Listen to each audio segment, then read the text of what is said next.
And that's just what I need for you, right?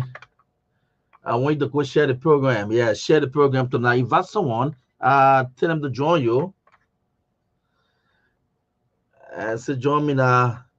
Let's watch closing argument live from Liberia.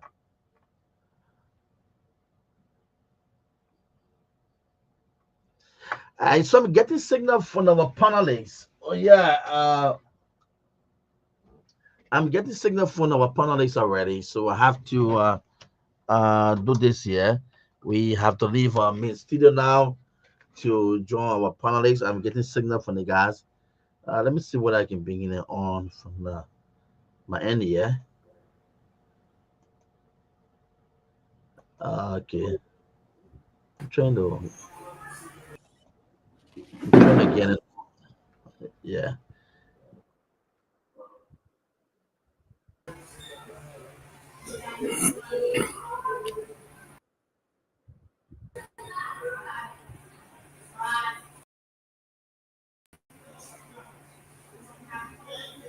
Okay. So um.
And so,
hello, ladies and gentlemen. Welcome to another edition of The Closing Argument. I have with me some of the great minds in the business. Share this show. Talk to your neighbors. Let them know that one of the greatest minds of Liberia when it comes to money, Jay Yankwe Zeze, the chairman proper of the LPP, is here to talk numbers.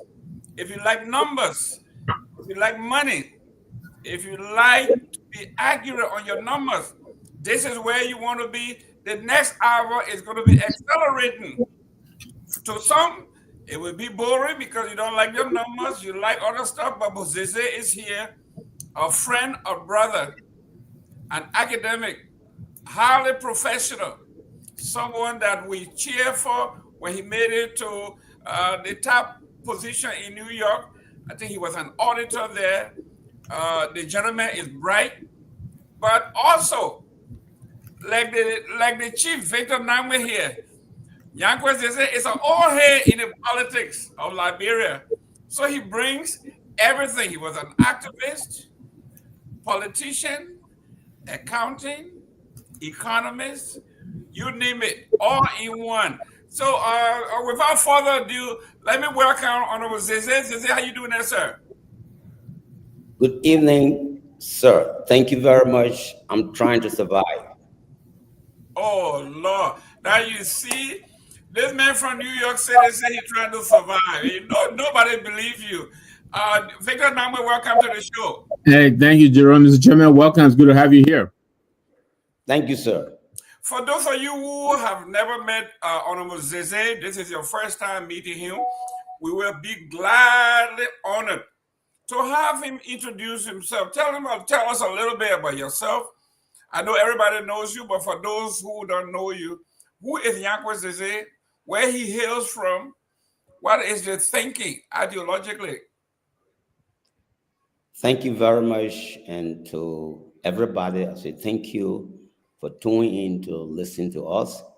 My name is J. Yankwes Zeze. I was born in Feasible Town, Zaza District. Tottenham High, graduated in 1973. Joined University of Liberia, graduated in 1977. Worked at finance, 78, 79. And then went to commerce as general internal auditor. And then went to NIC, small business extension officer, helping business people to set their books up. But I didn't stay too long. The coup took place. And then later on, went on to the Bureau of Reacquisition to assist the late Kalongo Luo, who was then the director. And then later on, I took over by 81.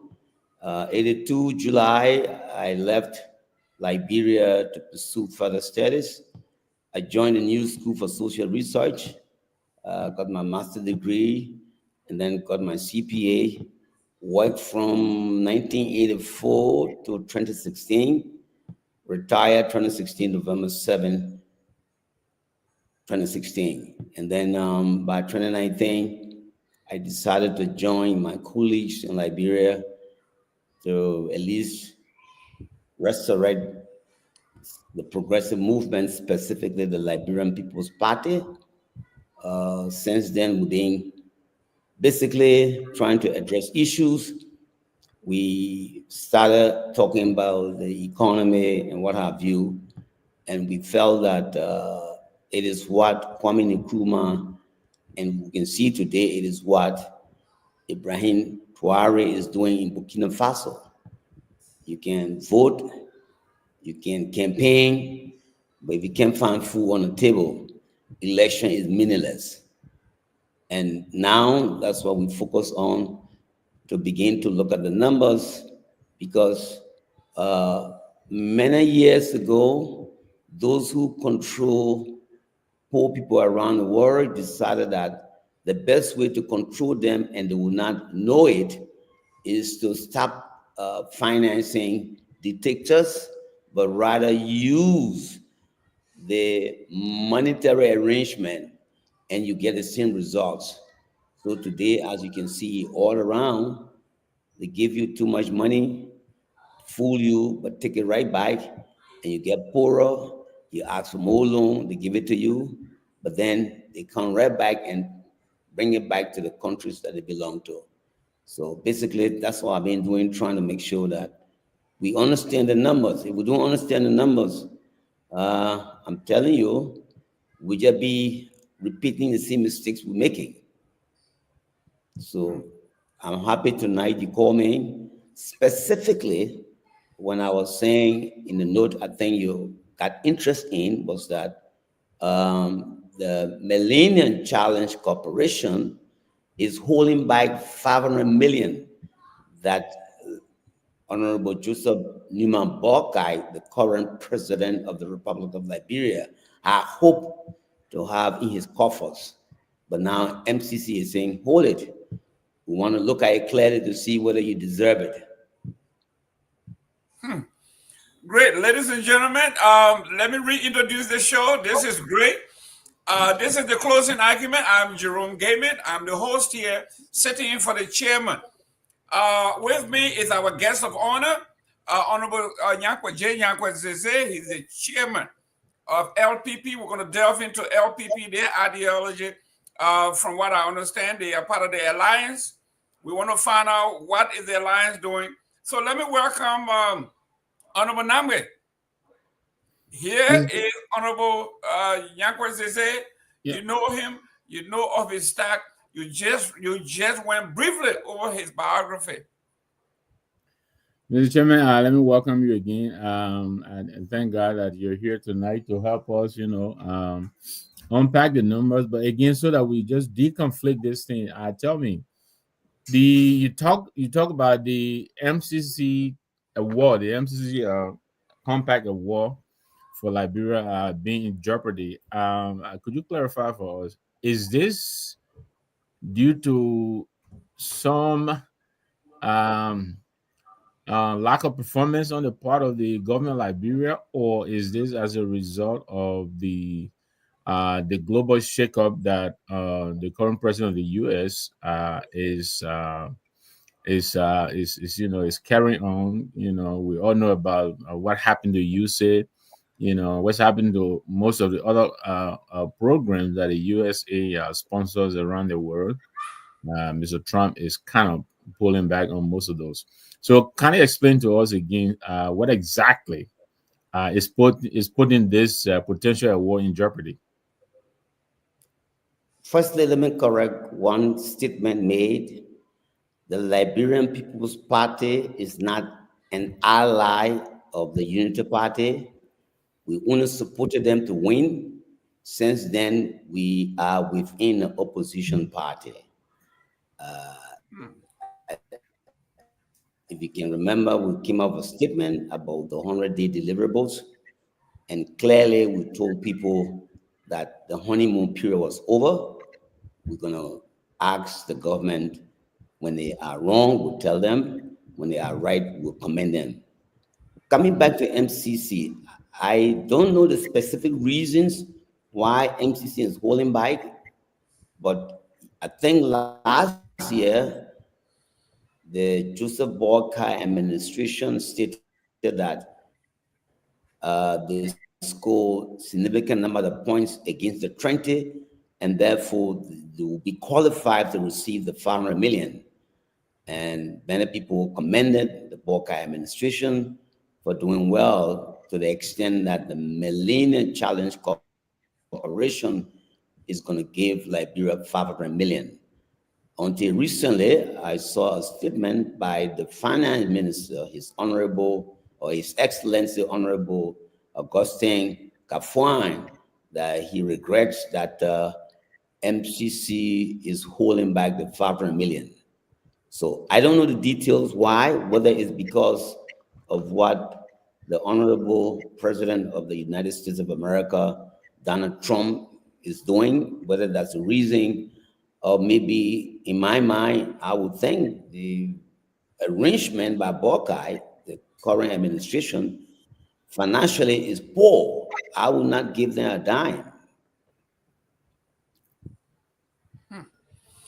Okay, ladies and gentlemen, welcome to the show. Go ahead. Let me just follow real quick. Let me follow real quickly. Thank you again, Mr. Chairman, for that clarification. But let's come back to the LPP being a part of the coalition or not. First of all, you're admitting that you elected this current government. You say you have decoupled yourself from this government. So let me ask you this. Isn't the vice presidential running mate for your candidate still in this government, Dr. Yakpawolo? Yeah, but to be an ally, you sign an agreement. You don't just become an ally because an individual is employed. No, That's not how allies are organized. Those people who are members of the allies or alignment or alliance, they sign specific document that they form an alliance. When you go into an alliance, there are specifications that you agree to, you disagree to, and you sign. We didn't So sign a then, paper. So are you most, saying the contract was that he could stay and yet you could, leave the alliance? Is that what you're telling us? I'm saying to you, we didn't even sign any document. We Okay. declare to support unity parties solely on the basis of the reason we believe that CDC had put Liberia into the hospital. We were in coma and we needed to redeem ourselves. And we Okay. felt that between the two parties, both of them were bad. We criticized both parties. Okay. Thank you. But we thought that Unity Party could do better than CDC. It was not an alliance, no sir. Okay, great. Honorable Zeze, you said after the 100 deliverable, 100 days deliverable, you decided as a party to withdraw from the alliance.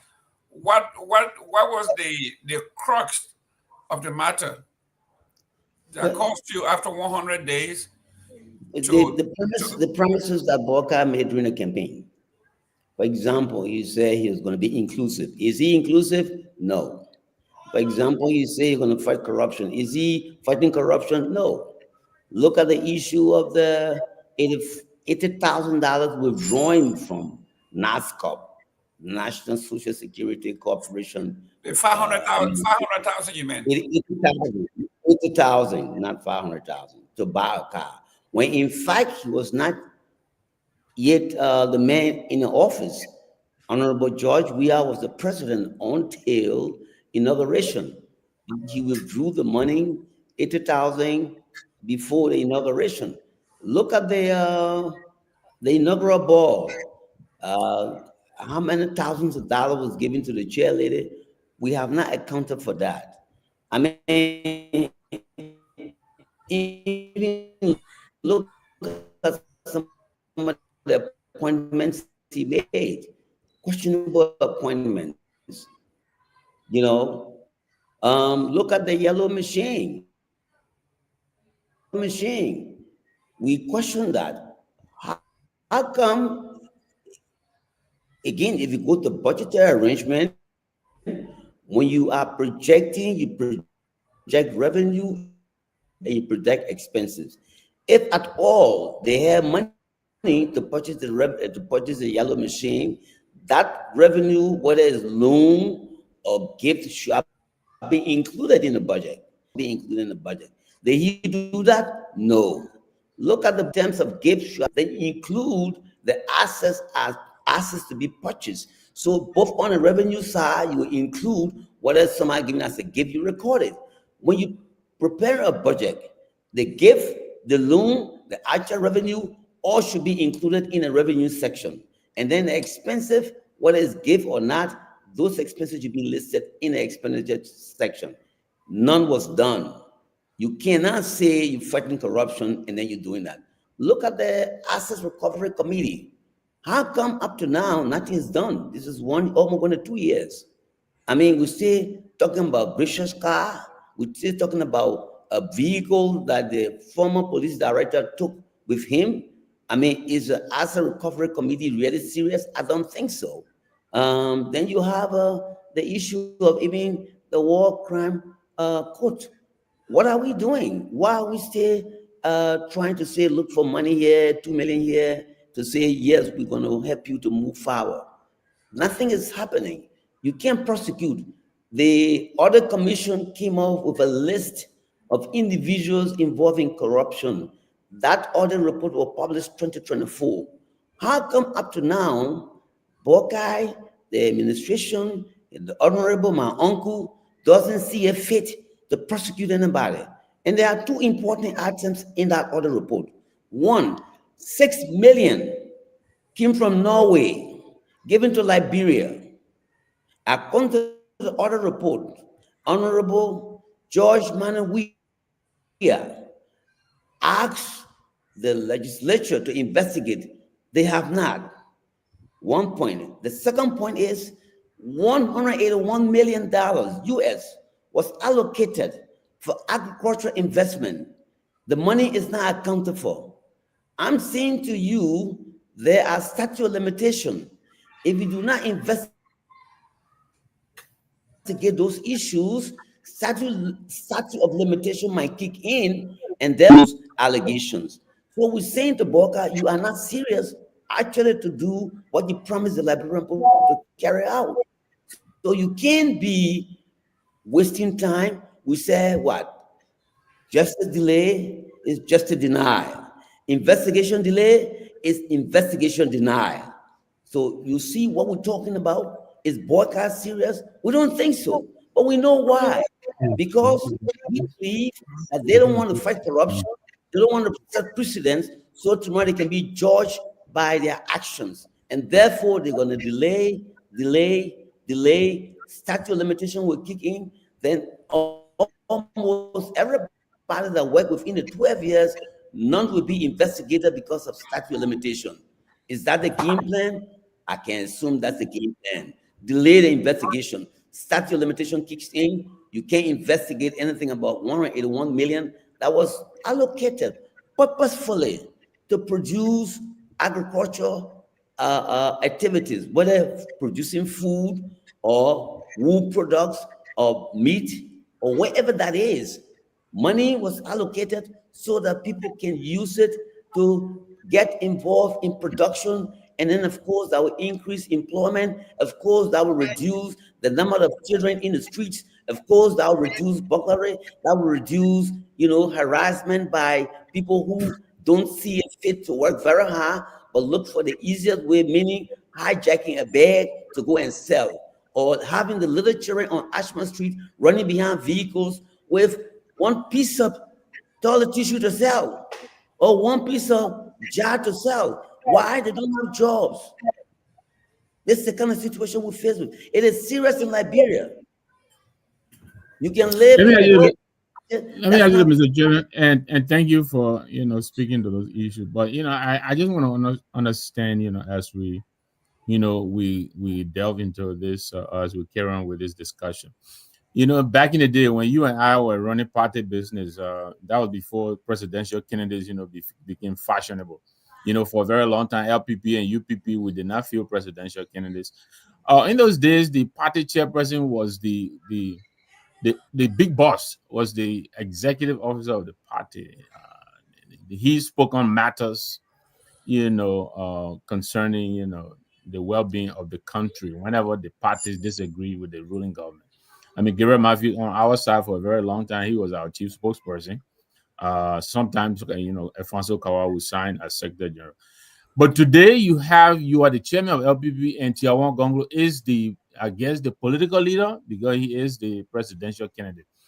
Tell me really, explain to me how you guys are dealing with the question of you as chairman not saying anything. All of this you're saying here, I haven't heard you say any of this in the press. I have heard Tiawan, on the other hand, very prolific in his criticism of this government. Tell me, how do you balance out the two? Why are you not outspoken? Why is Tiawan talking on behalf of LPP? That's interesting. Then you might not have been reading the different articles we've been putting out. We put an article on Metal Steel. We put articles on NASCOP. We put articles on LEC, NPA. Okay. We put those articles on almost every week.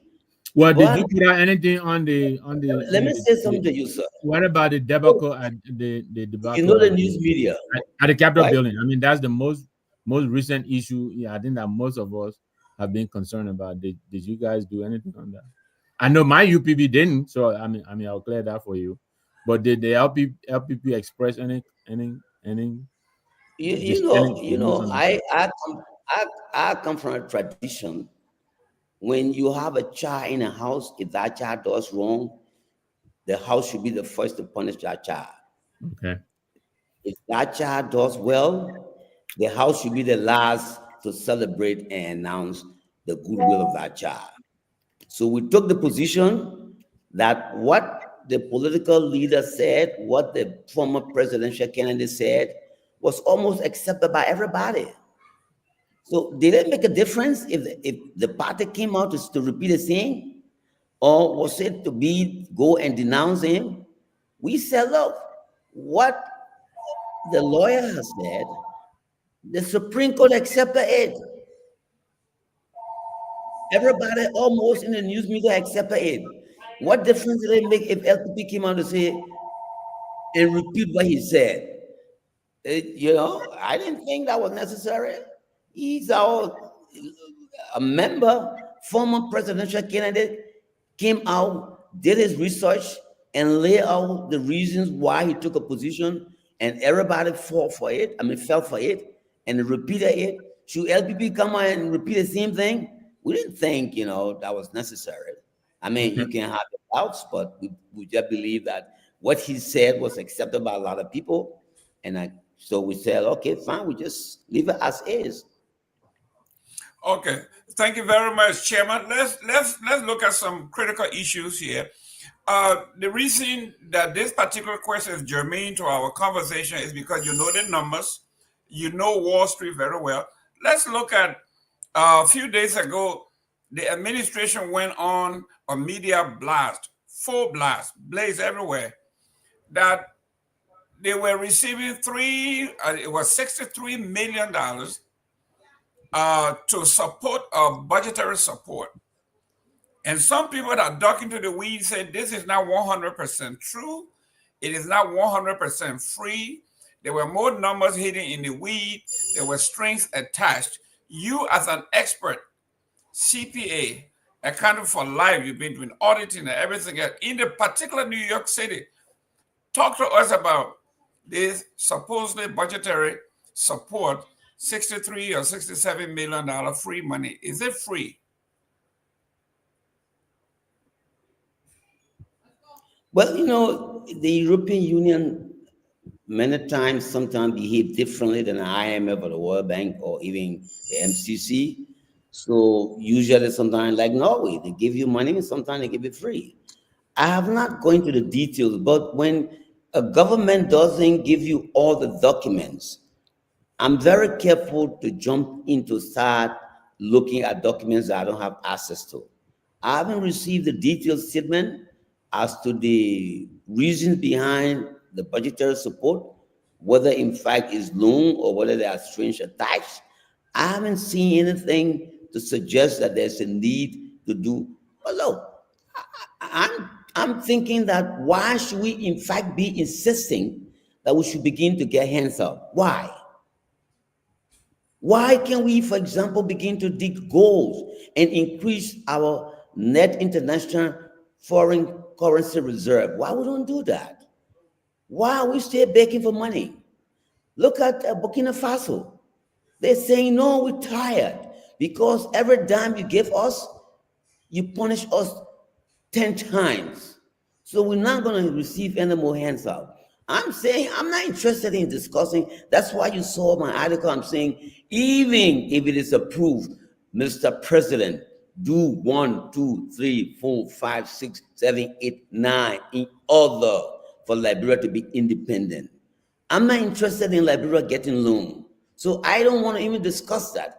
I am saying, for example, Metal Steel. Metal Steel in 2021 produced 6 million metric tons of iron ore. But what happened? Instead of using $131 as the market price to sell the 6 million metric tons of iron ore, they used $75. Why the government cannot insist for ArcelorMittal Steel to use $131? You got Bear Mountain.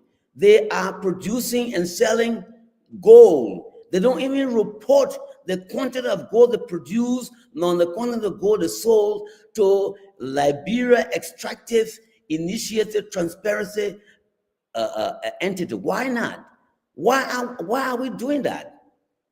I mean, you got places to get money from. You are not getting money from there, but rather you want to have your hand showing up for money. I'm not interested in asking for loan now. We should be pressuring the government, putting the government feet to the fire to go back and see whether we can get money from our natural resources.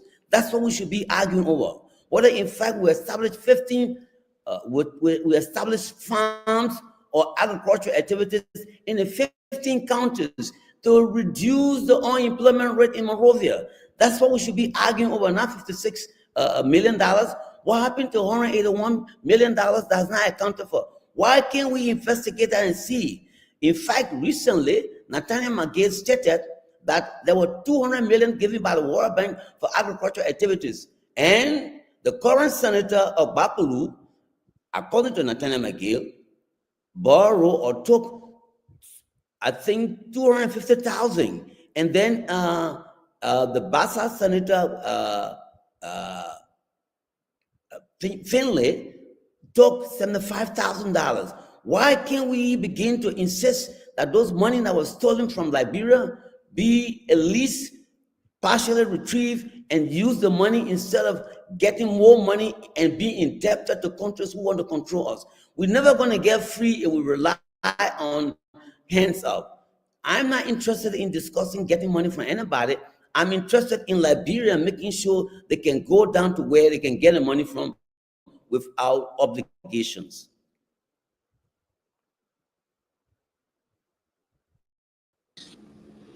You are muted. Yes. Let me welcome Honorable Sylvester Pee-wee here. Mr. Pee-wee, I have a young man here from Feasible. How far is Feasible from where you were born? He's a young man. I will actually born. Then you know other guy from where they can walk from Zola to Montana. It was, yeah. So from Foya to Monroe. so yes, I think it should be around 30 minutes walking distance. Oh. So it's from Zozo. I was born in the current Lutheran hospital in Zozo itself, right? So it should be like 30 minutes thereabout. Or if you doing it more or less, I think thereabout, yes. But let me say welcome, a very wonderful welcome to Mr. Zize. And listen, let me just do one or two quick clarification before we move forward. The EU money you talk about is actually not, there's no string attached, no conditions, basically. That is the amount the EU have been giving us budgetary support for many, many years now. So this is a kind of a just money in terms of supporting our budget in different areas. But the only condition they will give you is that the certain area, for instance, they will want us to push the money. Like they will say healthcare, and in sometimes cases they say poverty reduction area. So they will highlight area that the money should actually be spent. So this almost is the $3 million that was just recently approved by the European Union is absolutely free. There's no string attached. We are not going to pay that money back. And I also thought to do a quick clarification on what Mr. Zize said about the World Bank money they gave at the time. They said, no, that money was given by the World Bank to enhance local farmers, what we call traditional farmers that were involved in a more bigger scale, a mechanized kind of a farming, in terms of enhancing their capacity to ensure that they expand the farming process. So it was not given to the government of Liberia to say those guys went on, they took this money. But I think those money came even before they were elected in the Liberian Senate. So I thought to clarify this, it's important that sometimes we don't take the information from the surface. We have to go beyond the detail to have the sufficiency of our evidence is very important in these kind of a condition. So I thought to do the clarification. The $75,000 Bezonga took, it was the entire amount for Bezonga went through the entire documentation for Bezonga Philly was meant for expanding the housing process for his employees and also doing a bridge that could cross from one end to enhance where products will be available to service through the Great Farm to Market Road. But the bridge was never built because the World Bank thought that amount was huge. And those money were not given directly to this individual, were given to the vendors that went through a kind of a bidding comprehensive process to have those housing units were built on Bezonga farm. And Amara also did some expansion and all of things too. And it's a form of building the capacity in more or less engaging into more mechanized and improved kind of a farming. So that was the intent of that money the World Bank spent at the time. It was not actually $200 million. No, I think Mrs. Z have to check the facts again and come back and report. But I mean, probably other folks try to politicize this issue. And so I did talk to do the clarification because this is our show, and sometimes we have to speak on issues that we have sufficient understanding of. And then we move to give some of the information. But I want to say a very wonderful welcome to Mr. Cisse. I heard of him. I haven't had the time to interact with him, but look forward to all having a wonderful conversation. Okay, before I go to Cisse, Cisse said earlier he could not comment on the loan specifically because he has not seen, the government have not provided the documentation.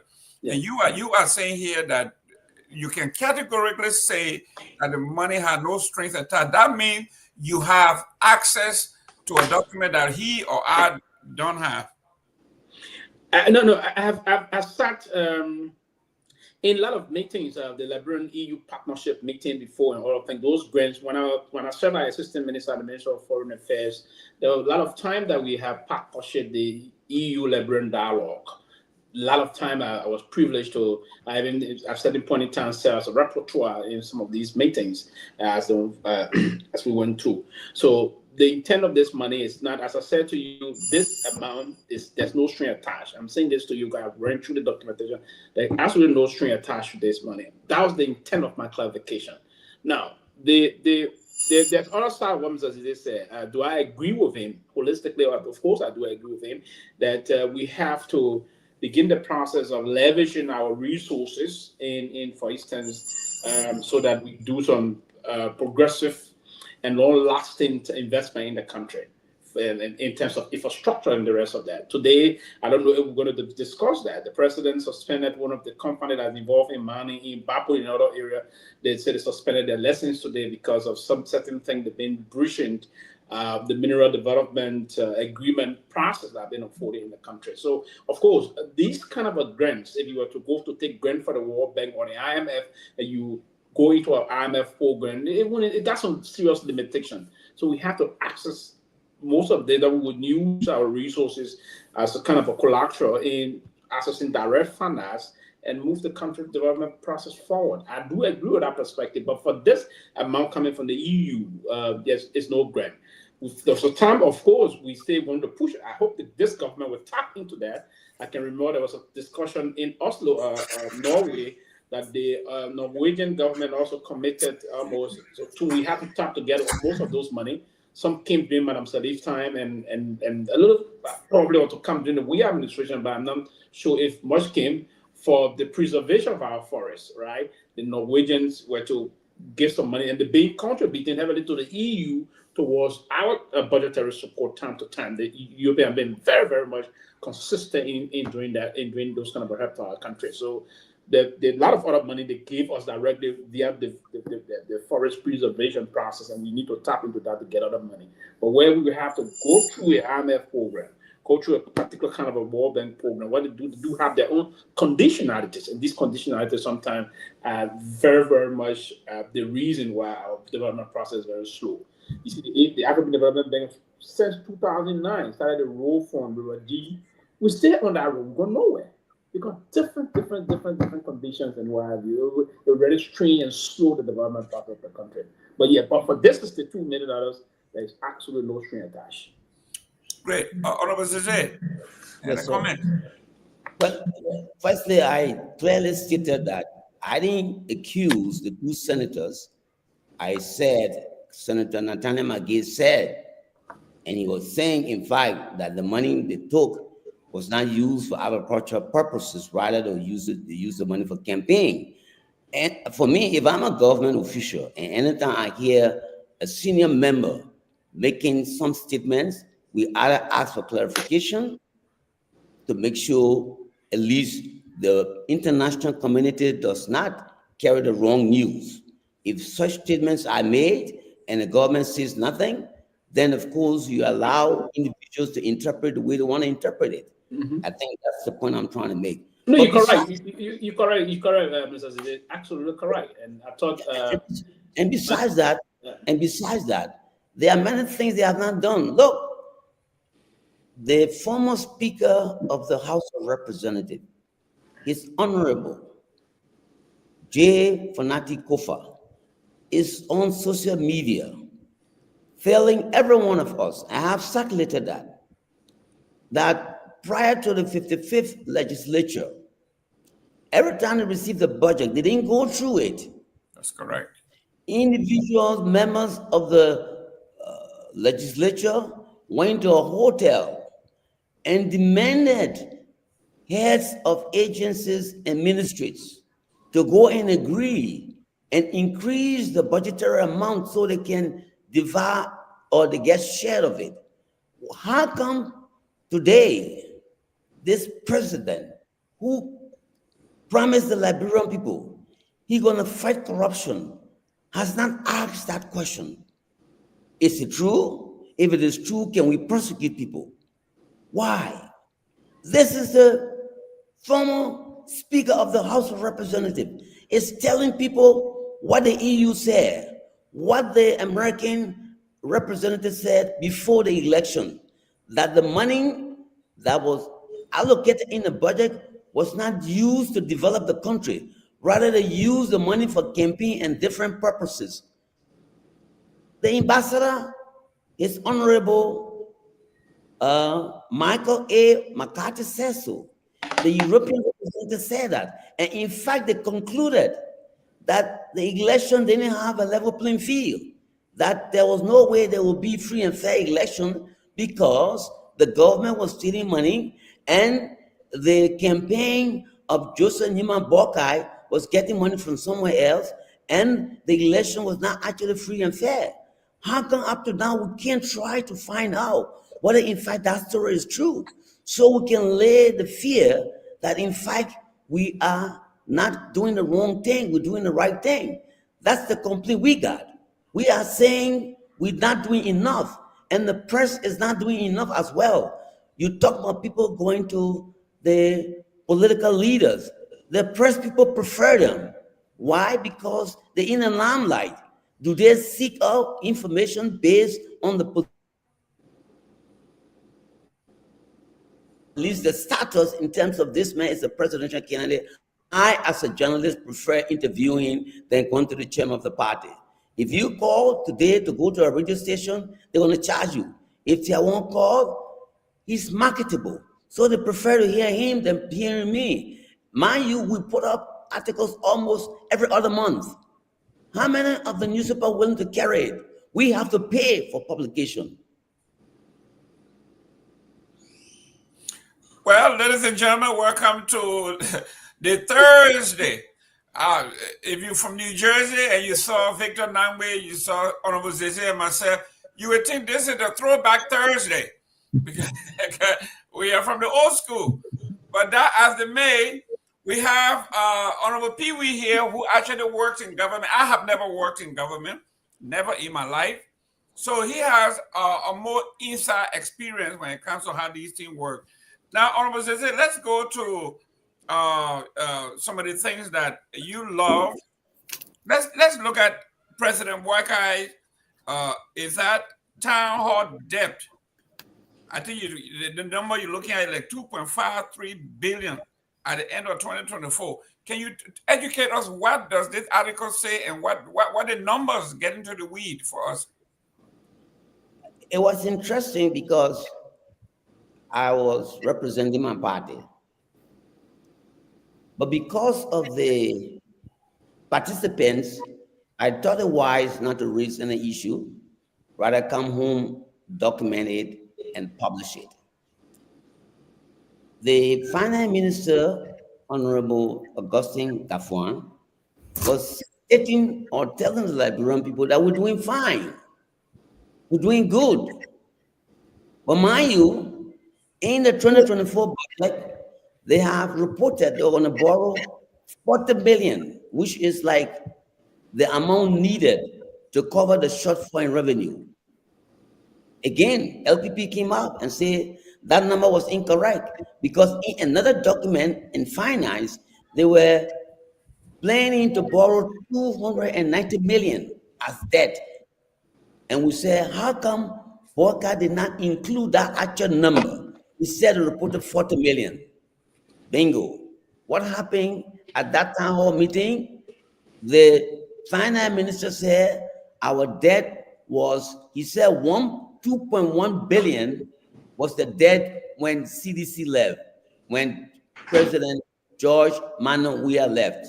He said, well, 2.1 billion, and now it's 2.5 billion. I told a friend, I will not make a comment. I won't see the actual numbers. So I went to the budget, 2024 and 2025. In 2024 budget, the amount of debt Liberia holds is 2.3 billion. That was the debt George Weah left when he left office, 2.3 billion. For 2024, the debt is 2.6 billion.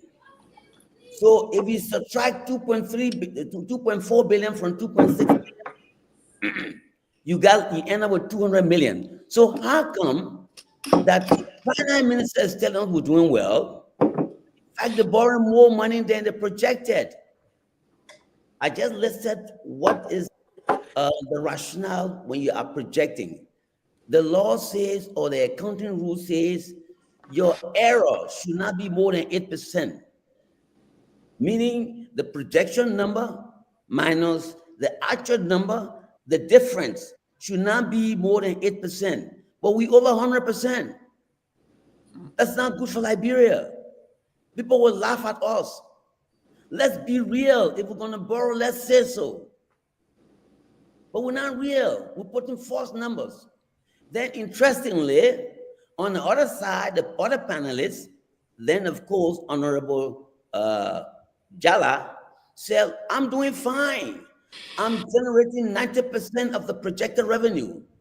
So if you are generating 90% of the projected revenue, why are you borrowing money? You want to borrow money when you want to cover the shortfall in revenue or the shortfall in your projection. Whether it's loan, gifts, donation, that gives you the total projection in terms of revenue. If at all you have that, and of course your expenditure is 45 million less, then you put that as extended sources, meaning you're going to borrow that. They told us in 2024, they will only borrow 40 million. But today, at the end of 2024, we borrowed 200 million. Now, I'm not even talking about the yellow machine. I'm not talking about the yellow buses. I'm not talking about the projection to borrow or at least to invest 730 million in agriculture. I'm not talking about those numbers. I'm only saying what the budget number is. Why are we so careless that we can't even do a correct estimate? Why are we doing that? Why? And I sent certain information to you specifically to tell you what the government has been doing all along.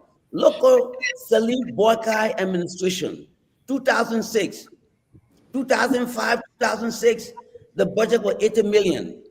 2006, 2007, it went to 120 million. 43% increase. I mean, why? Then I sent you another picture, which is, and I don't like to go there, but I think let's discuss the number. And I have somebody at PV to look into the number. We changed our nominal GDP from 1 billion in 2016 to 3 billion. We revised the number. How is that possible? GDP has relationship to money, to revenue. If your GDP goes up, your money should go up, expenses go up. Victor, can somebody, your mute, please? But there's no sound from behind me. I don't know. Okay, no, just mute and see. But Yeah, I was muted. yeah, that was for him. Yeah, go ahead. I sent no pictures to you with the hope that you could display it for the audience to see what I'm talking about. But I guess it's not possible. But I'm saying we have to hold our government feet to the fire to make sure to do the right thing. Look, Liberia is going bad off. I mean, if you hear and you know numbers, then you begin to see what is happening in America. that is happening in Liberia. Donald Trump is not stupid. America is broke. When you have 30 trillion debt and you getting a deficit every year, it means your debt is increasing, then you have problem on your head. You have to cut down the expenses. Pretty soon, Liberia will fall into that. Or not, will be like Haiti. To the extent Haiti is so bad off, they had to bring black soldiers from Kenya to stop the gangs from controlling from controlling the country. That's terrible. We can't afford to do that. But Liberia is gradually going down the drain. Unemployment rate is high. We are asking the Liberian Post Party is telling Honorable Buckeye, please establish cooperatives in the 15 counties. What will you do if you establish cooperatives in the 15 counties? Two things you do right there. Besides reducing the unemployment, you create customers for commercial bank, customers for LEC or utility companies. The reason why LEC can be profitable in many places is because you do not have commercial customers and industrial customers. The industrial customers and commercial customers can use more electricity and will give more revenue to LEC. Residential customers don't give that much revenue to LEC. So if you want to feasible, we don't have commercial base, we don't have industrial base, we will not have LEC. Mr. Jeremy, let me ask you this, and thank you. You're making a lot of sense. This is why in 2011, Madam Ellen Johnson Sirleaf, the Iron Lady according to the World Bank, the global reformist according to the World Bank, decided to give electricity to Grand Cru County, to Maryland, to Nimba and Grand Jita. And we believe that electricity was going to give us jobs. But that was 2011. Do we have jobs in Maryland? Do we have jobs in Grand Cru? Do we have jobs in Grand Jita? Do we have jobs in Nimba?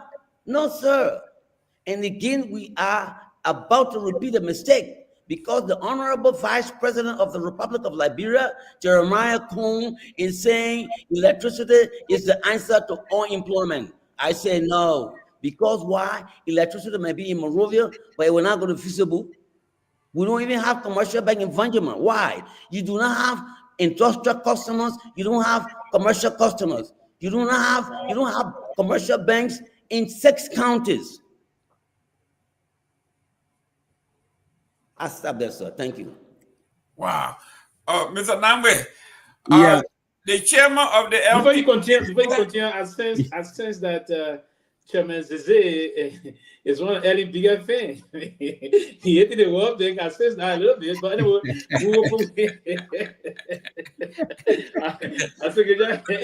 Listen, I told you prior to the man coming, I think people were coming with fire. No, we got some serious question to move the project forward. But go ahead, Mr. Nambe, I will come after you. Thank you. And Sylvester, welcome, Dr. Peabody. Welcome Thank as you. well. Mr. Chairman, thank you very much. You're hitting pretty hard tonight. But let me ask you this, because one of the things you're lamenting is that you're putting out a lot of position statements, but it looks like you're having difficulty getting them out. Do you have a website or do you have a social media presence? When I say you, I mean help people. But I'm telling you the Liberian mentality. We look to the president. When the president says, that's what it is. Whether I like it or not, you have to admit that Tewon Gonglo is popular than J. Yanko Zeze. That's a fact. Alexander Cummings is popular than the chairman of ANC. George Weah is popular than the chairman of CDC. Joe Barker is popular than the chairman of Unity Party. I don't know that we even have a chairman now because if you go to the conflict of interest law, the chairman should not be there. But again, that's what we're saying. Honorable Barker signed the law on conflict of interest, but the chairman of his party refused to honor it and using the court system as a way of delay tactics. And he cannot say a word. Are we saying we're serious? You president, you sign a law, and the chairman of your party refuse to obey the law, rather goes to court, knowing full well there will be a delay. But we know why. These guys are preparing for 2029. Look at all the people who work within these lucrative areas, whether it's LPRC, whether it's LEC, whether it's NPA. Many of them, they're where they get their campaign money from. And we know why Buckeye doesn't want to remove them. Look at all the officers of a unity party. The former officer, Commerce, was their chairman. The Secretary General, Water and Sewer, the current Secretary General, LPRC, the current chairman, National Port Authority. In fact, we told Buckeye, President Buckeye, that look, the local managers of NPA should not be there because it is APM that actually is the operating agent and not the local officers. APM is managed by foreigners. And mind you, APM gave us 12 million, but we pay salary of 14 million. So what are we getting from APM when we're paying their salaries? We wrote an article on that. I circulated it. I sent it to my own good friend and brother, Jerome Gaiman. But he took it and said, well, this is too much. He put it aside. Did you use it to ask questions? No, sir. But had I been Chewan Gonglo, you would call him for an explanation. You didn't call me, sir. Well, Jerome, you've been called, so I will give you a chance to. Well, Mr. You know, this is a very wonderful exchange we're having this evening on the show. And I listened to you very loud. I mean, loud in the good sense, in the positive sense, trying to push some major policy prescription. Basically, you believe that we can do. But have you, as a patriotic Liberian, ever since you left Liberia, you came you came to the U.S. and got educated. We both from Lofa County, and I appreciate you for that. And then we all come and learn, go back and see. Have you ever, from past regime, proffered any of this way forward to any government? Because if you are to write that article, and sometimes I don't know how the publication means it's carried out, but have you, for instance, communicated this with any Liberian leadership in recent history?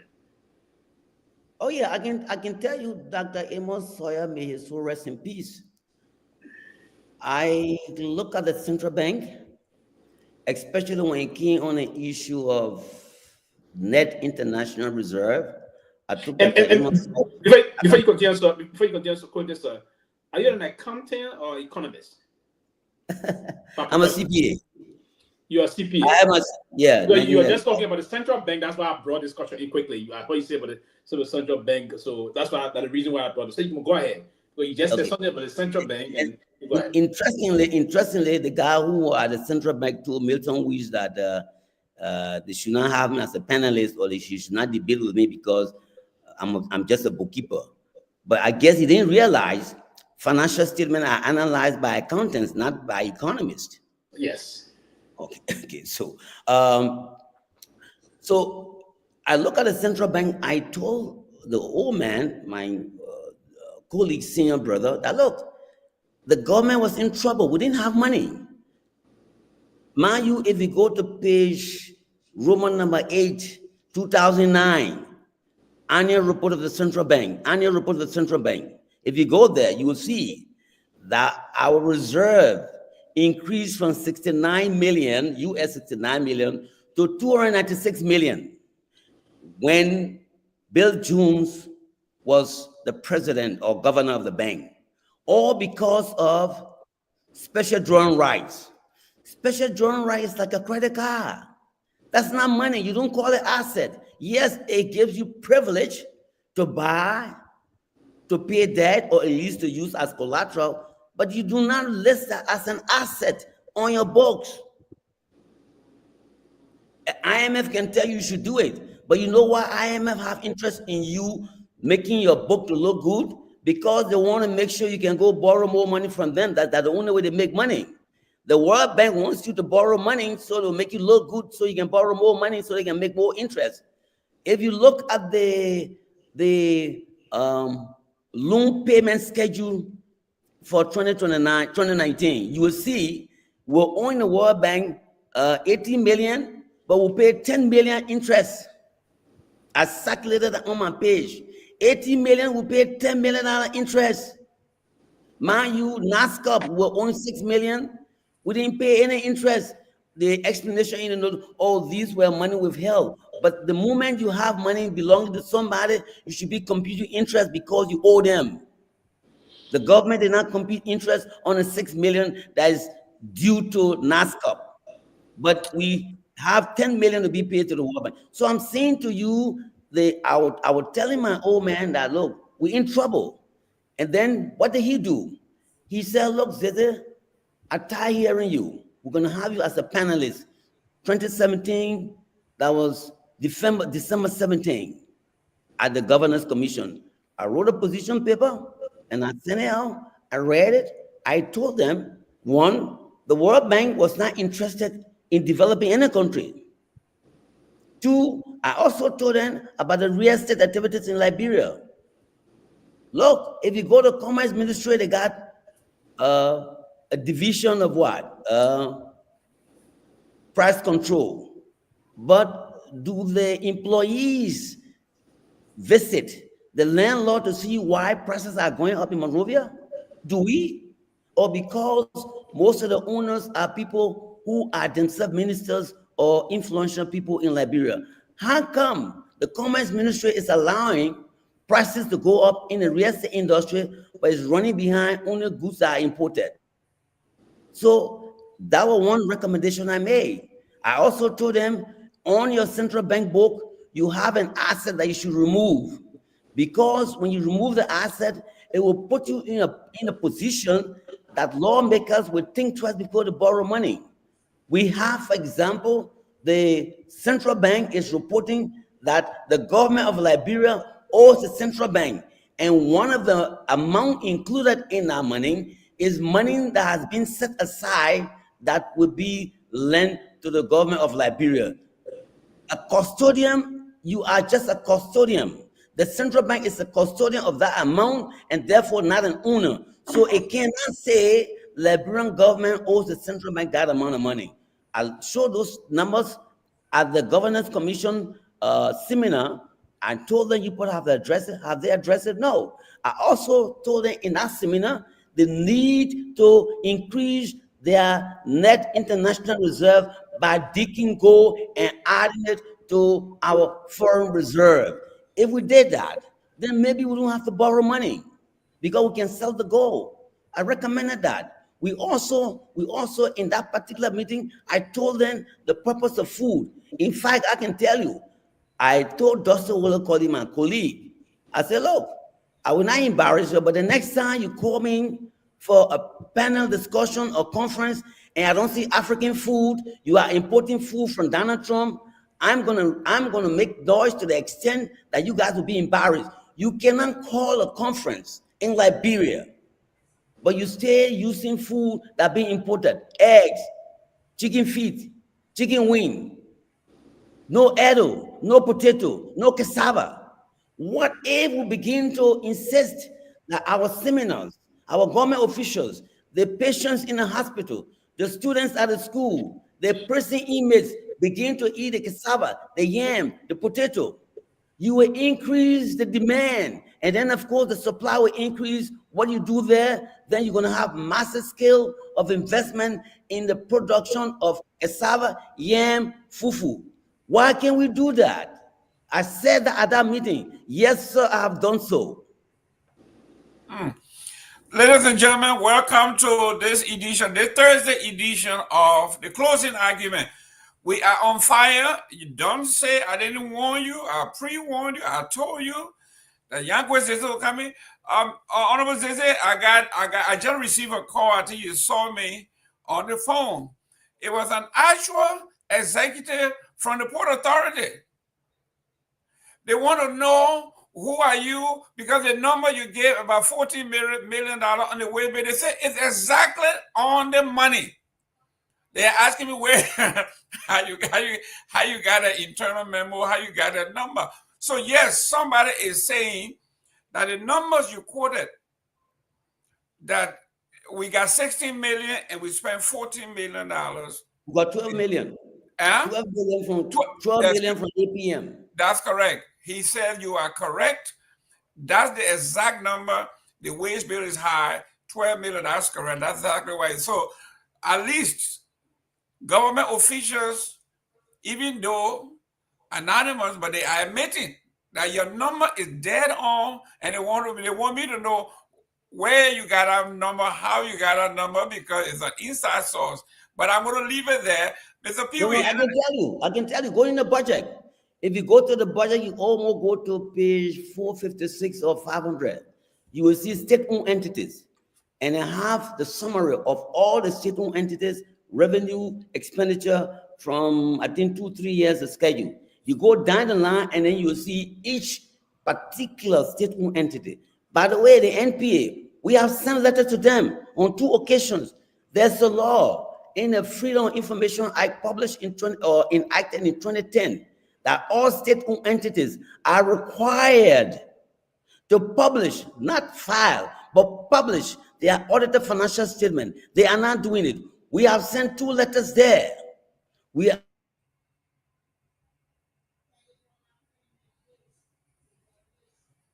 ask them or to compel them to publish their financial statement. And I said to you, if they were publishing their financial statement, we'll be able to know, do they have cash in banks? Where are the cash, or which banks do they have their money deposited? We don't know. For example, and this is very serious for NASCOP. How much money NASCOP got? I'm saying to you, NASCOP is buying bonds. It's crediting money to a government that is broke. The office that the Liberian Revenue Authority is using at the intersection ELA belongs to NASCOP. But is government paying the rent? Is the government paying the rent?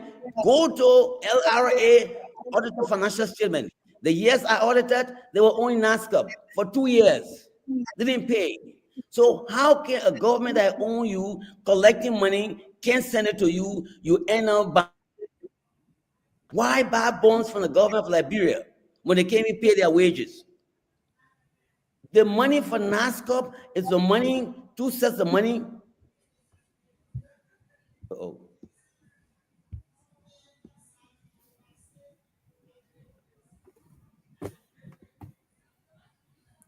So they're for sending the LEC people after you. No, I can't lie. I don't know why I'm hearing you, so I don't. Okay, I'm back.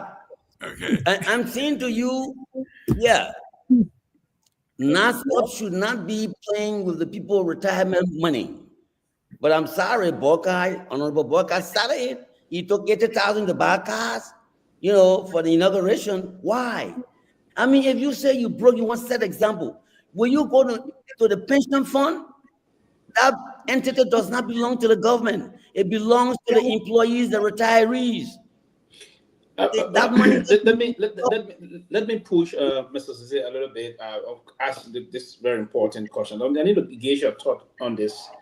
Now, Mr. Sise, we all, and I agree with you, and I agree with many others that would say that this program with the IMF and the World Bank, in terms of getting this this special drawing right or other thing, do you, as a professional Liberian, do you believe or think that what aggressive Marshall Plan do you propose to the government to depart from this IMF and World Bank program, and that will move directly to other major Marshall Plan that we can put into place to see more, to just progressively move towards development and abandoning these so-called IMF or World Bank programs?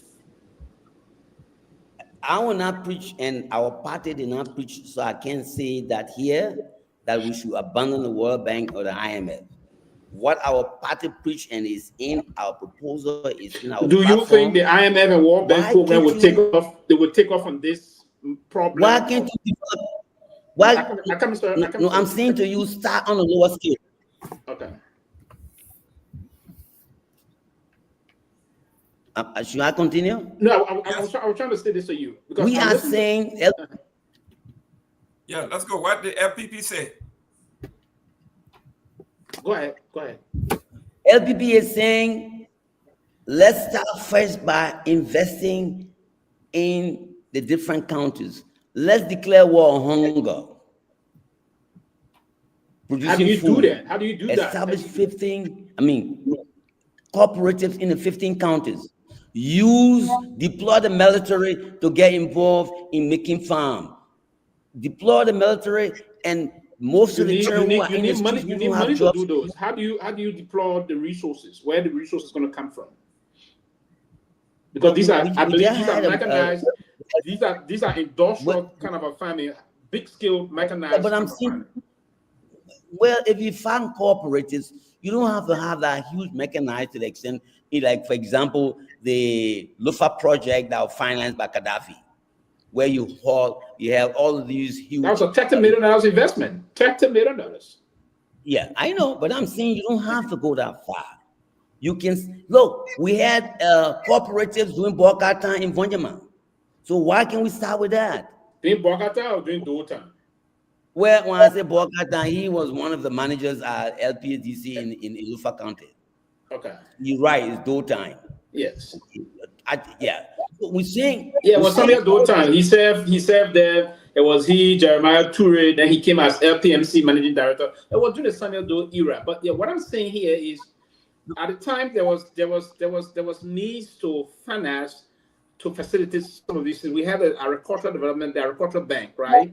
The agricultural bank was there, is no more.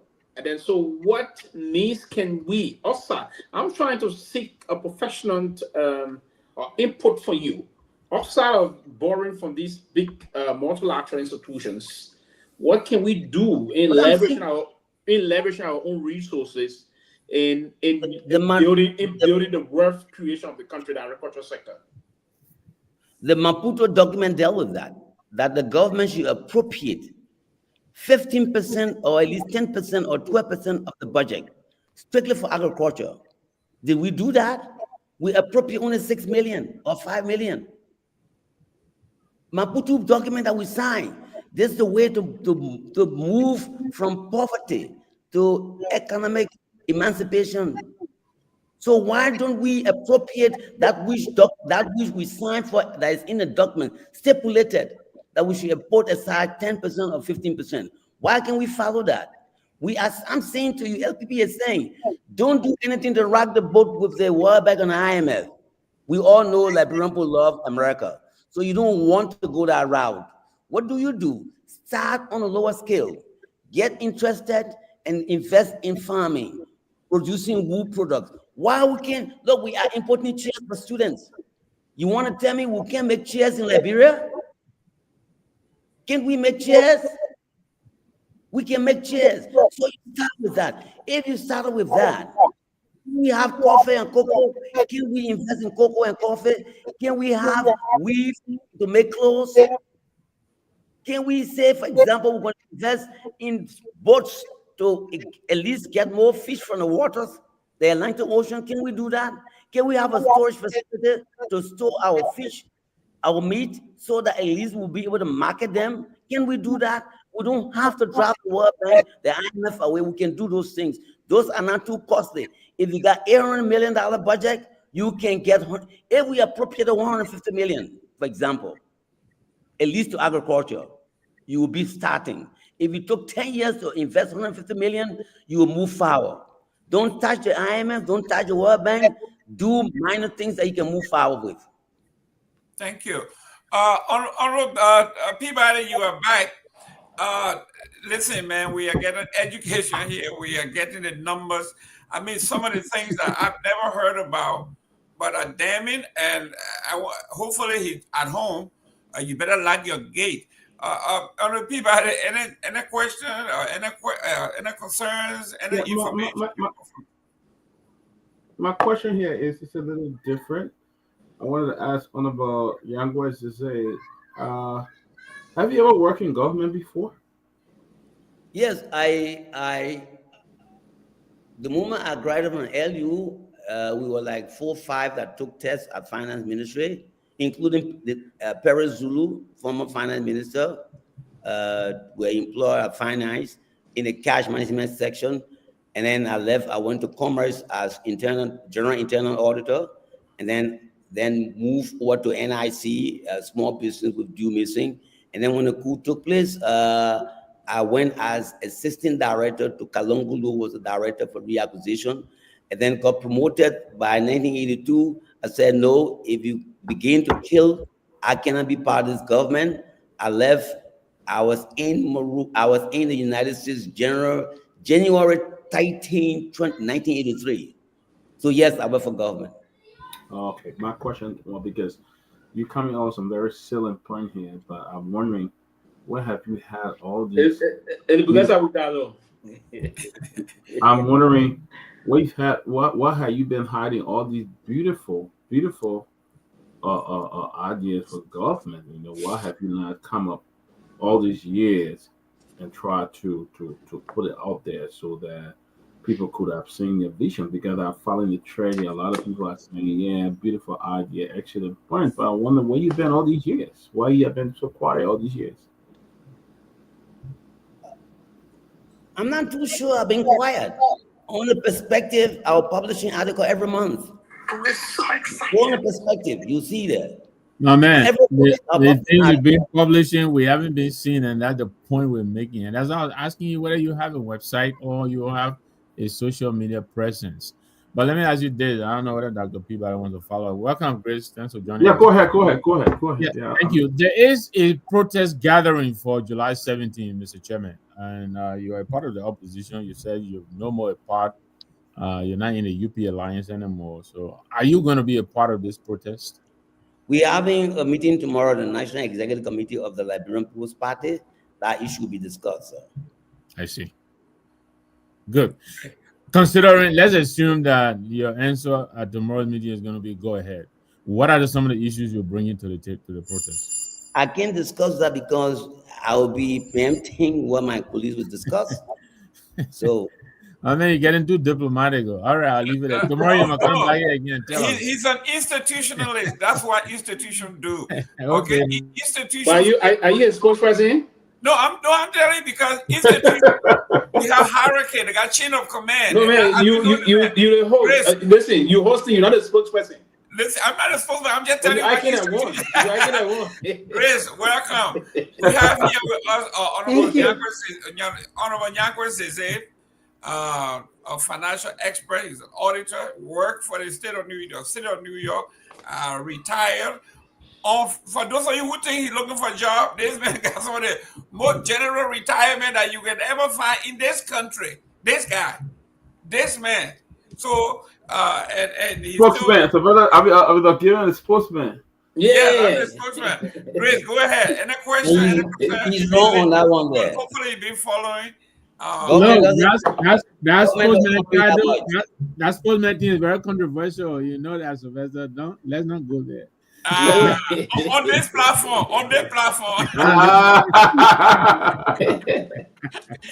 Grace, come on, welcome. Thank you, Mr. Gimman, and thank you, everybody. It's nice to see Mr. Zeze Nyankwe, and I like to see strong, educated Liberian men. So I have a lot of respect for people like you with all your credentials and everything. And it's not just in paper, but you also speak very well. I follow a little bit. And I just want to welcome you to the platform. I hope our government people are listening because they need to incorporate people like you, to help to change the country to a better place. So, I want to welcome you and thank you guys for having me. Great. Ladies and gentlemen, welcome to the Thursday edition. Like I said, if you were watching this show, and you saw Victor Nangwe, you saw myself, you saw Nyankwe Zeze, you would think it's Throwback Thursday because we go all the way back, and Nyankwe Zeze have been fighting this battle. If you understand and notice this particular government, the likes of Nyankwe Zeze, John Molu, we talk about the knowledgeable, straightforward people who are not looking for a job but want to make a difference. Those people are sidelined. They have not been called on, like he said. Why call on me to be a panelist, to come up with solutions and give you the solutions, and then it's just a matter of flow show. And then, like he said, and we have to all look at what he just said, that there are times when you publish these critical articles that are good for our country, the journalists, the media houses, if it doesn't have the money to pay for publishing, and you are not the George Weahs of the world, the Joseph Walker, the top, the article, the political leader, the candidates, nobody wants to carry anything you say or do. So this is very, yeah. Go ahead. Well, you want to say something, Pee Wee? Okay, there you go. So this is where Honorable Zeze, let's go back to our debt, because the $2.5 billion, I'm looking at what you sent me here, is troubling. We are 16, 14 months, 15 months into the new administration, and you're talking about the deceptively said they were borrowing 40 million, but it's actually 200 million. Can you repeat that? No, like I said, in fact, they have put into their particular area where they said they were about to borrow 290 million, but they reported only 40 million. And I wrote a letter. I sent to the Deputy Minister of Finance that, look, you have a projection of 290 million, but in your budget, you got 40 million. They didn't answer. So it's not that we're not telling them, but they don't care. Look, the debt is serious. Look at the domestic debt. In 2010, our domestic debt came from 600 million to 210 million. In 2010, today, what is it? It's 1 billion.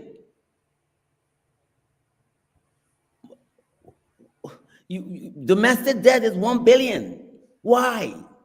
What are we doing with the money? And mind you, you have assistance, you got money that comes to the NGO, international NGO that they are using. That amount of money is not included in our budget. So it's not on the books? No, not on the books. It's off, they call it off revenue. If you go to the national budget, you see off revenue. In fact, I should circulate some. If you go to the citizen budget, you see it there. Norway, USAID. The citizen budget or the citizen guide?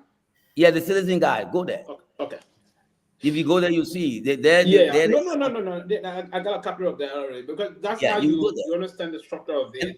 I will try to notice it from the citizen. But go ahead. In fact, I analyzed 2013 to 2018, 2019. Liberia got close to 5 billion. If I added the numbers, or if you go on the perspective, you see it there. What happened to the 5 billion? And then I focus on two things: education and agriculture. The allocation to agriculture within those years, 2013 to 2018, was 532 million. Where did the money go for agriculture? The World Food Program said, in fact, one time they gave 10 million to River G. So in one of the articles, I asked people, now we have 10 million to River G. Excuse me, Mr. ONC, 10 million was spent for agriculture in River G. They gave 10 million for agriculture for what? What did the World Bank say on that? Because the World Bank World Food Program said 10 million. For what? Just the agriculture. Sorry, the reason why I'm asking that, and that's one of the reasons why the Amara Corner administration at the time brought the whole thing about the citizen guide. The citizen guide is there basically to give you a synopsis of what the budget is going to cover and all those things. So in that, and you're saying that amount came, said the World Bank or the World Food Program said it spent 10 million. 10 million. How many million? 10 million. 10 million for what? Because they'll give a detail. They had a breakdown, but 10 million specifically for agriculture. For River G alone or for the country? River G alone. I mean, you can send me your number. I have the number. I'll send it to you. I have circulated it. They appropriate money for Lofa. I sent it to Dr. Sakui Malakma, if you know him. At the very time, well. Very well.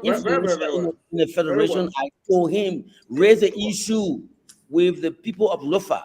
Very well. I know Dr. Manakwara very well. We interacted greatly.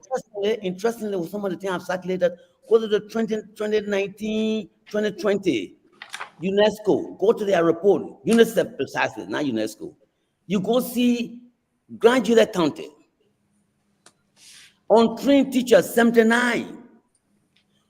I mean, no, trained teachers, 79. On trained teachers, 622. Trained teachers, 79.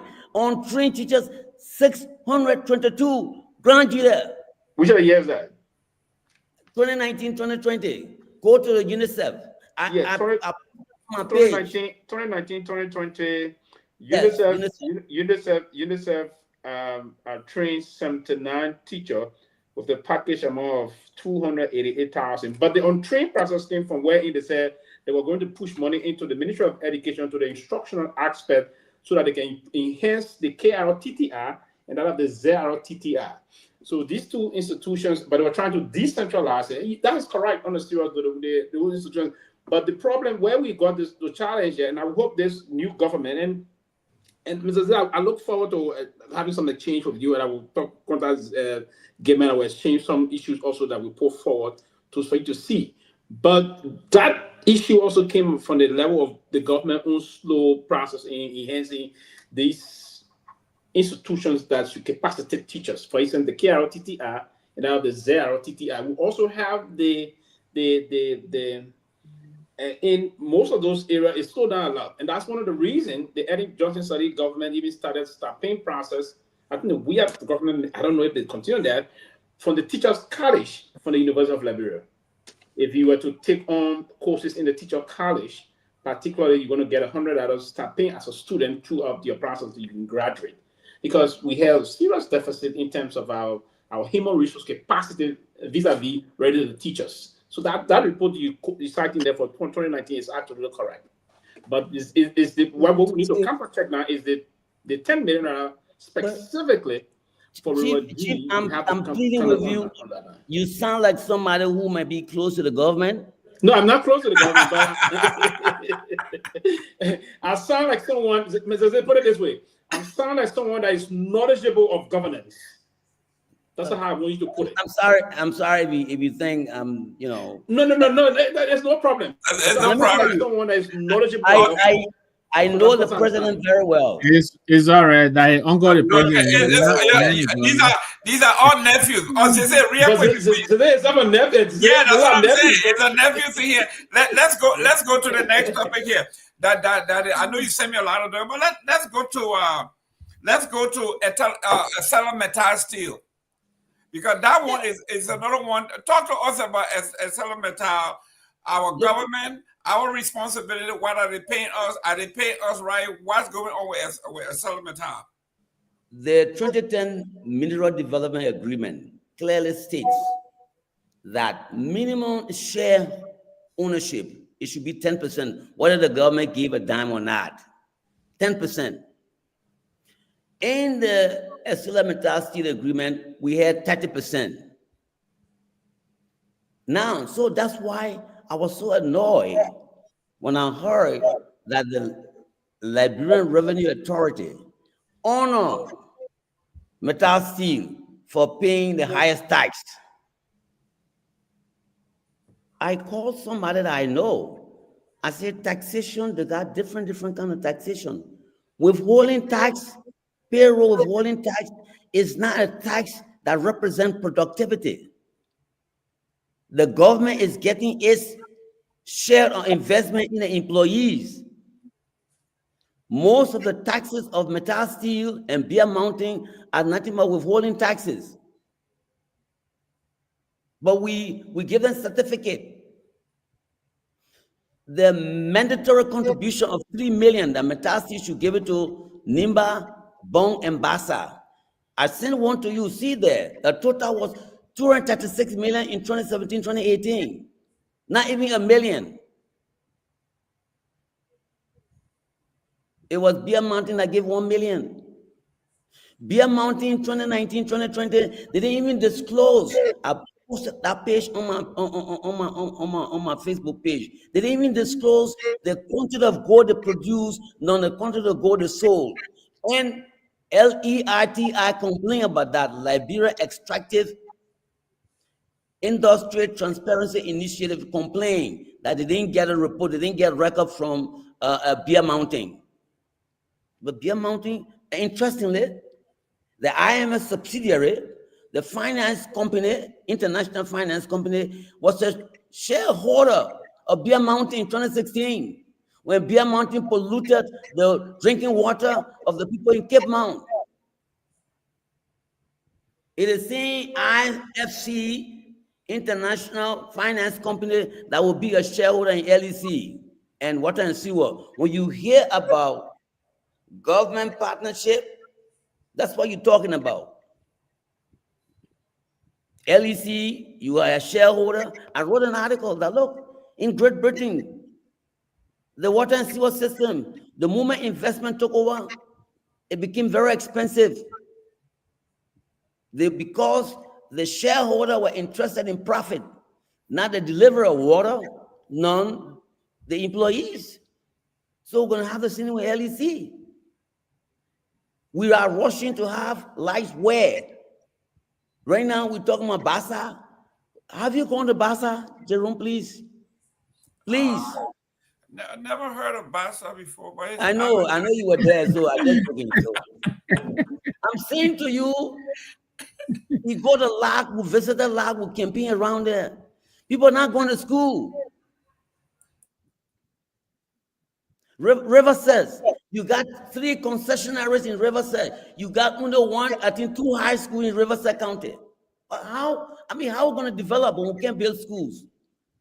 The Unity Party government said in 12 years, they built 300 schools. Go to Monrovia. I asked them, where are the schools in Monrovia if you build 300 schools? Divide the 300 schools by 15 and see how many schools per county. And I gotta ask you this. I want us to talk a little bit about politics, and I like the numbers and things, but but I'm not that wonky. So let me ask you this, and maybe Clebo can jump in here as well. Why is it that you think the voices of reason, your voice, the LPP voice, the UPP voice, why are we getting drowned out when people like Prophet Key are taking the center stage? Why do you think this is so? Because I know you keep saying you're putting out papers. Just now, Mr. Gonglo posted one of your papers. I'm just seeing that for the first time. Why are we not being heard? Instead, we have abandoned the people since 1980 when the coup took place. We abandoned the people. We allow other people who don't know what to say to be their mentors. We abandoned them. We can't blame the people the way they're voting. Did we educate them to tell them that don't vote based on tribe, don't vote based on religion, but vote based on you don't have schools, you don't have clinics, that the concessionaires are eating more money from you? Did we tell them that? We are not telling them that. Or we have joined the circle to say, to be a Musa Belete, have the money bag in your pocket, distribute the money, the people vote for you. When you don't have money, don't vote for you. Is that what Musa is doing? What do you think Musa Belete is doing? Give him money on the beat. Musa is building bridge and eliminate in honor of your presidential candidate. So if you see some of the reason why I was ready to check from the beginning, because I knew we were going to get to a place where you're going to extend this, and I want to believe Gamer will agree with me on this. If I read Chapman for you, Grace will agree with me on this, but I read Chapman for you on this one. But I knew very well that sometimes intellectuals do also slip. They do also deliberately, if they form themselves in the opposition camp, they deliberately mislead, right? And want to show points of purchase and what have you and so on. But I get back to this issue. I knew very well you struck some point about metal steel, the mineral agreement, all those things. You just said something, gentlemen, but it is not actually throwing money around because. And again, the way the society votes because they are gullible, and it is because of their gullibility. And you said they abandon the people, and I agree with you. Because when Mr. Zell left from 1982-83, he left Liberia. He didn't return to Liberia until quite recent. He only returned when he retired completely from America. That's the time he went back to Liberia.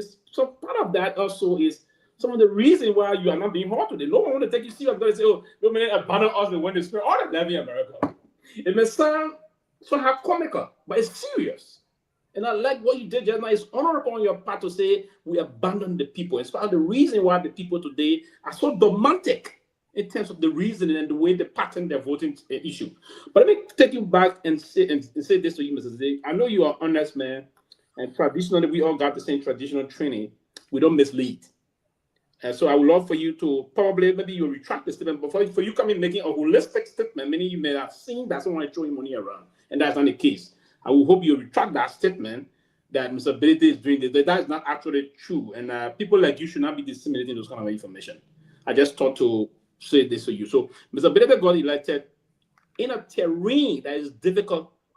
People thought that he wouldn't have gotten elected in. It's not an issue of money. It's the issue of his true characteristic he exhibited around the area. Folks, they got some level of trust in him. The trust level in him was very high, and he canvassed in the area. He saw some reason.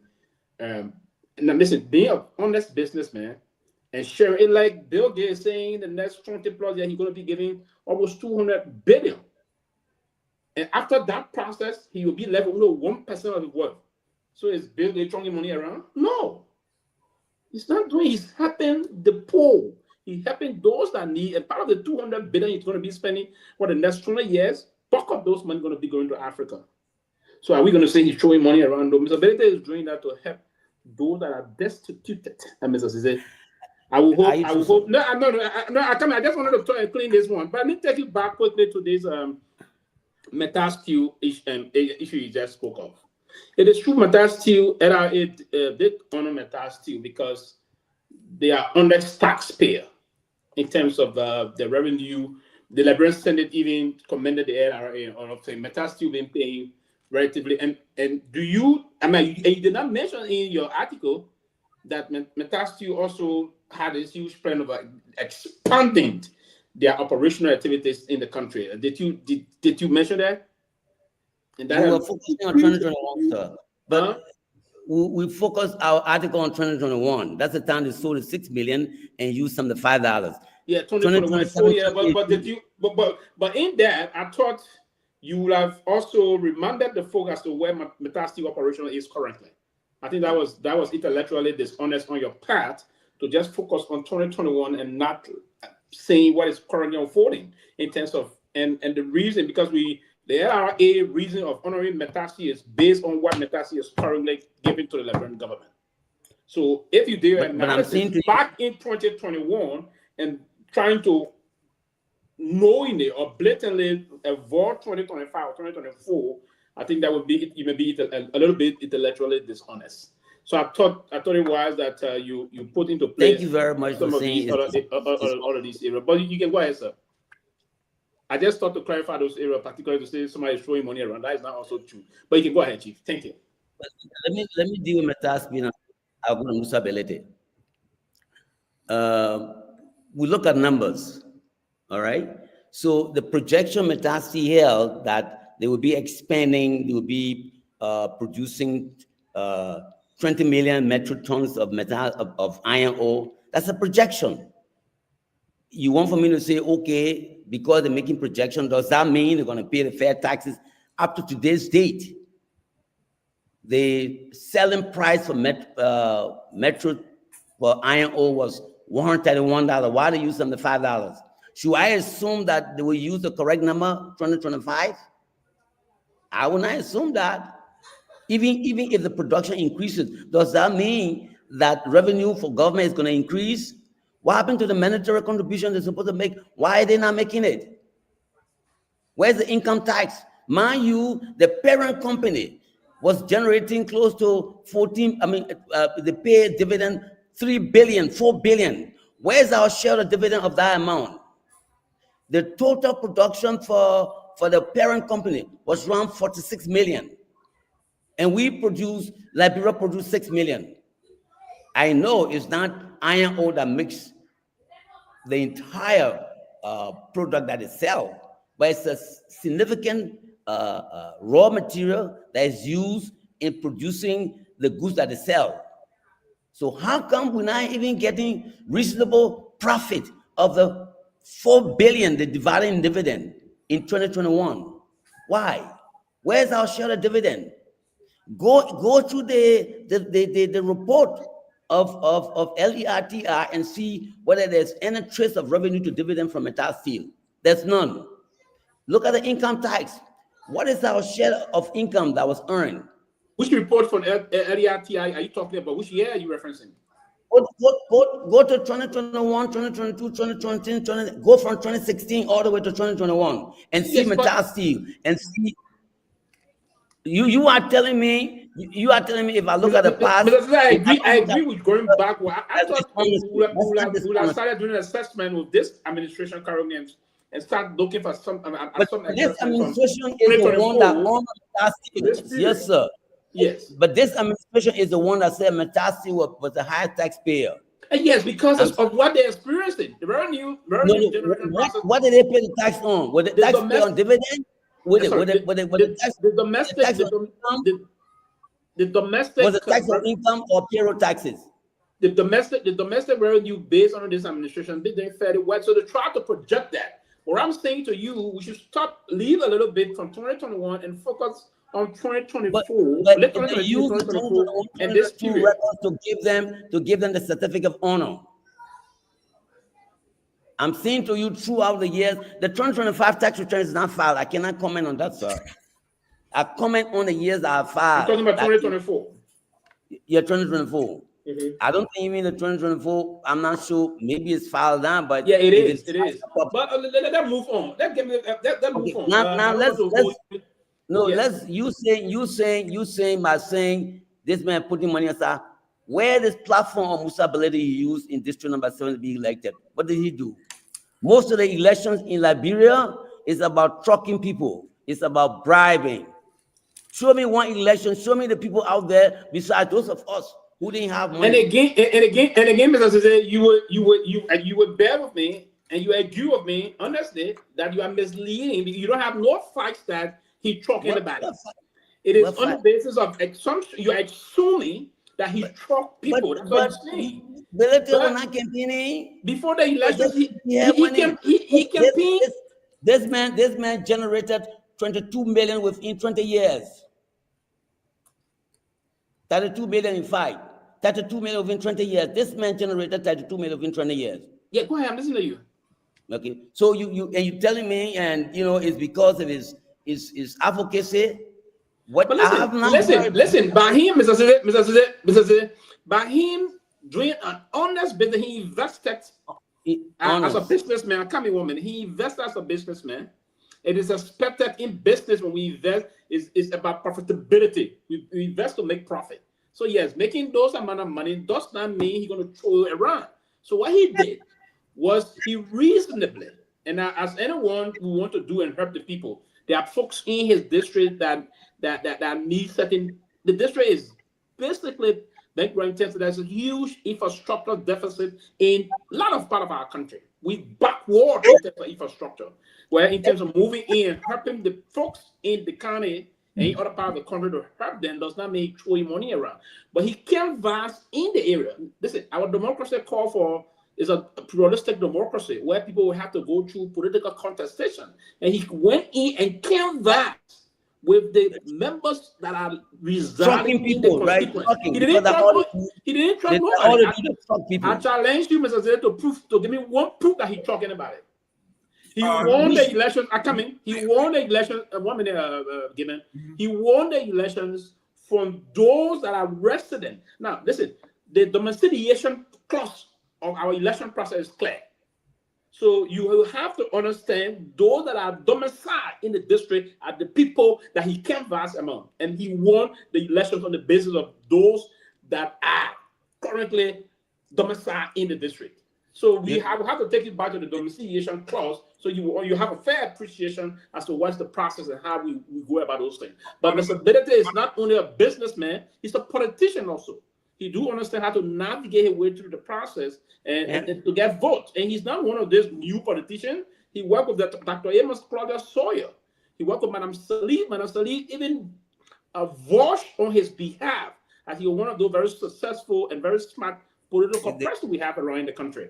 He worked with these are renowned Liberian leaders we had in the past. So It's based on what he did in the past, and for now, his record is due to his record that he got elected. It's not on the basis that he threw money around. And part of the money he spent was to alleviate which issues he has advocated for based on your records. Come again? What are the issues that he's been advocating for? A lot of them: social justice, the issue about promoting education, trying to remove infrastructural deficit from his district, promoting sports, promoting women, promoting communication. As a matter of fact, he's one of those, he's the owner and chief executive of one of the vibrant and reliable communication network we have in the country. Now, information is very expensive. A lot of the politicians, that's what they do. No, what they do. No, he does that. He does that on the basis of the part. 1 minute, please. Give me a minute.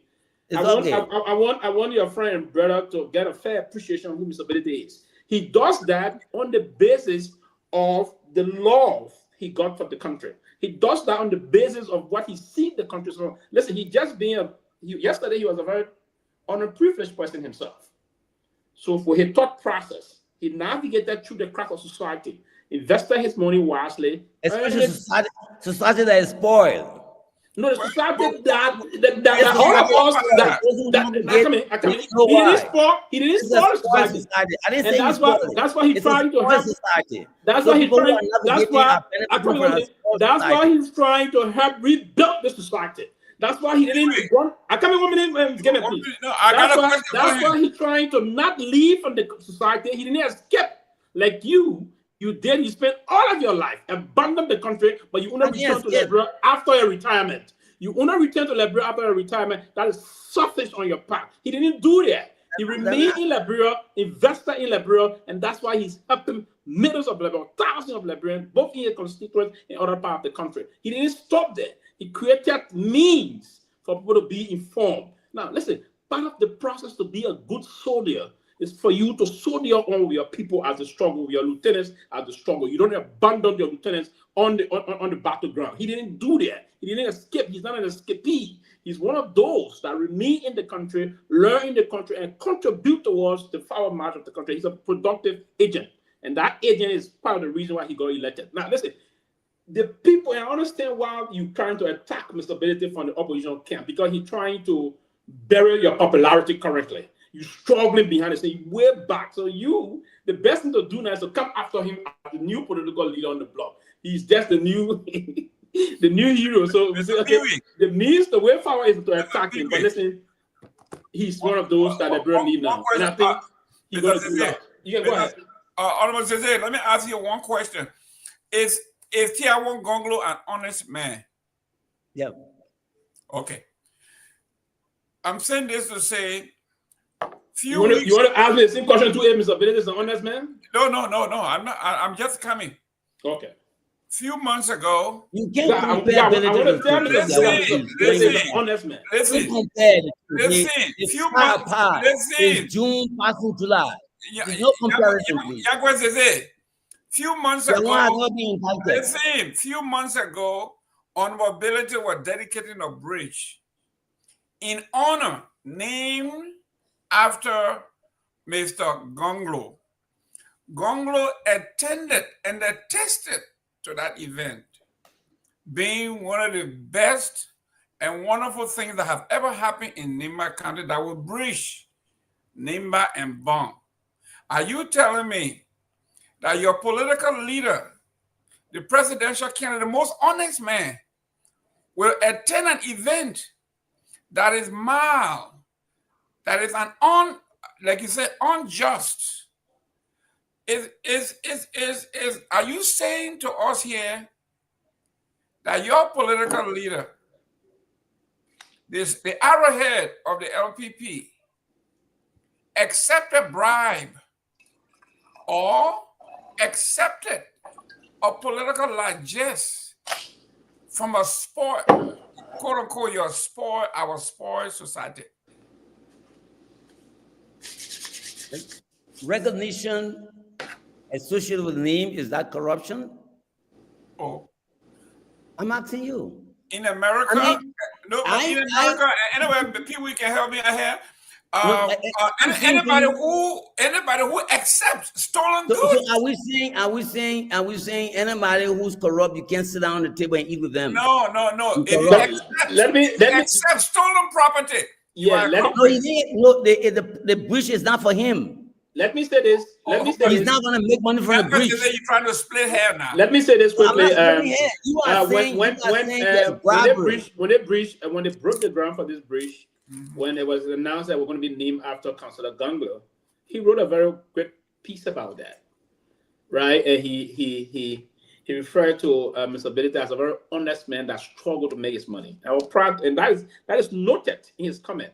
He said, you can remember he served as a lawyer for Ability when Ability was still struggling from the preparatory stages of his business, right? And trying to do some of these things. And he served as the lawyer. He said at the time, most of the services run up to Mr. Ability was all pro bono service.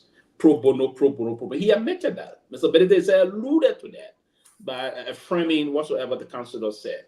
So that is a clear manifestation, or is evident by the two men own relationship from back in the days. But it's also further validated that Mr. Ability is a very great man. He's a man of honor, a man of huge prestige, and a man of integrity. So, and that's one of the reasons why Mr. Gonglo, I will refer to as one of the anti-graft hero, those that have endeavored to time move in the struggle on behalf of the country to do these things. No, we're coming to you. So it's evident by your own political leader, not right? So at the senior level, your political leader said a lot of things about this man. Great things. He said the man is honest. He's someone that one can trust. So it's evident, but your statement just now contradicts what your political leader have been saying time to time. But again, it probably may be on the mission to say you want to just get again at him because of the political reason. I understand. Sometimes politicians are not sincere in what they say. The intent is to try to come and throw mud, and other things in terms of trying to degrade or denigrate the personality of the political person that is shining or that is doing significantly well in the polls. And now the polls now show up across the country that this is the newest political man on the block. He's the new messiah politically. Now, a lot of the focus is on him. So part of that to disrupt the focus on him is why you want to attack put some dent on his character so that we begin the process of doing this clarification. No, but we're here to do those things. But what I would say to you that you came on the wrong footing and your attack is not directed at the real time. But again, it's quite unfortunate. But again, it's good that you did it out of ignorance. You didn't know him. You thought to know him. And those things. Thank you. Honorable Gonglo, welcome. Have you visited the asset declaration of Honorable Musa Ability? Of course, of course. Yeah. Have you visited it? Do you know the total amount he has there? But you acquired number just now? No, I'm asking you, have you find out the kind of businesses in Liberia that will generate profit, that the profit margin is 50%, 20%, 10%, 5%? Have you done so? Oh, but you have to understand that, let me answer your question. Yes, I'm asking you because yes, I have identified. But you first and foremost have to understand. I'm saying to you, have you done that? Absolutely, yes. I just said yes to you, sir.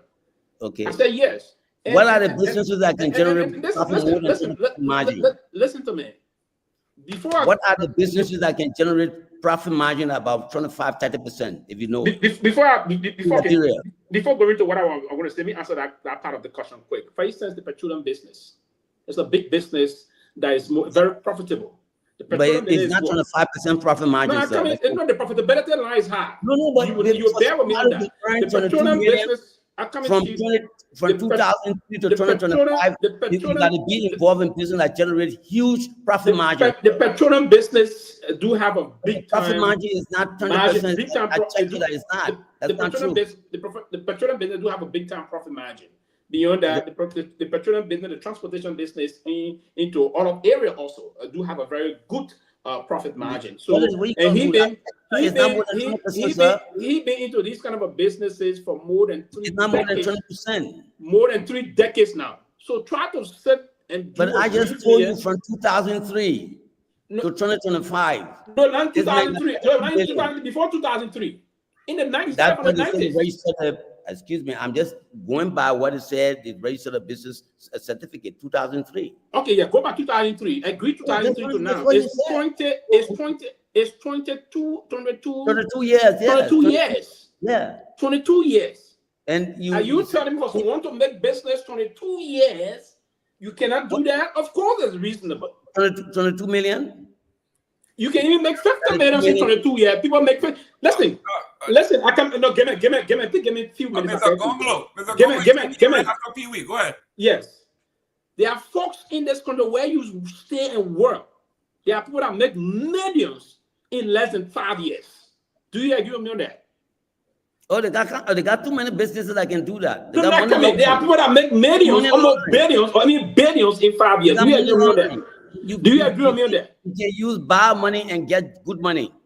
Do you agree with me that people make billions in less than 5 years? Yeah, you want money laundry. That's no, in business. Which business? I mean, the different kind of businesses out there. The statistics out there will tell you the profit margin of each industry. I'm saying to you, what are the different industries? This man got involved into different kind of a business. He's enterprising, and he knew the skill, a very skillful enterprise in terms of going navigating his money lending. The profit margin is low. No, it's not. I saw you petroleum transportation and all business. The profit margin is low. No, it's big time profit margin, big time. I know that for a fact. The petroleum business got big time profit margin. Well, yeah, then it maybe Donald Trump type of business, I guess. But the statistics I saw. I'm not Donald Trump. I'm respecting a lot. He's a very successful buessman. And one thing I admire him when whatever he and that's why business is important. Listen, people like Musa I've never thought I could even think about dream of business. I'm not joining my business plan. I intend to go back now and invest in business. Go back in Zaza district, do some investment. That's what I intend to do because business is good. They have different kind of businesses that got different kind of a profit margin. This man been in business for 2.5 is our business. Almost is our business. Almost 2.5 decades. Highlighting corruption, right? So name and shame is our business. That's what we're going to be in. Mr. Bailey, I didn't have any major government position. Mr. Bailey, I didn't have any major. I didn't serve in any major government position in the Brown government. Nothing basically. They say he was a custodian to manage government funds. Name me one position he ever served in government. I challenge you.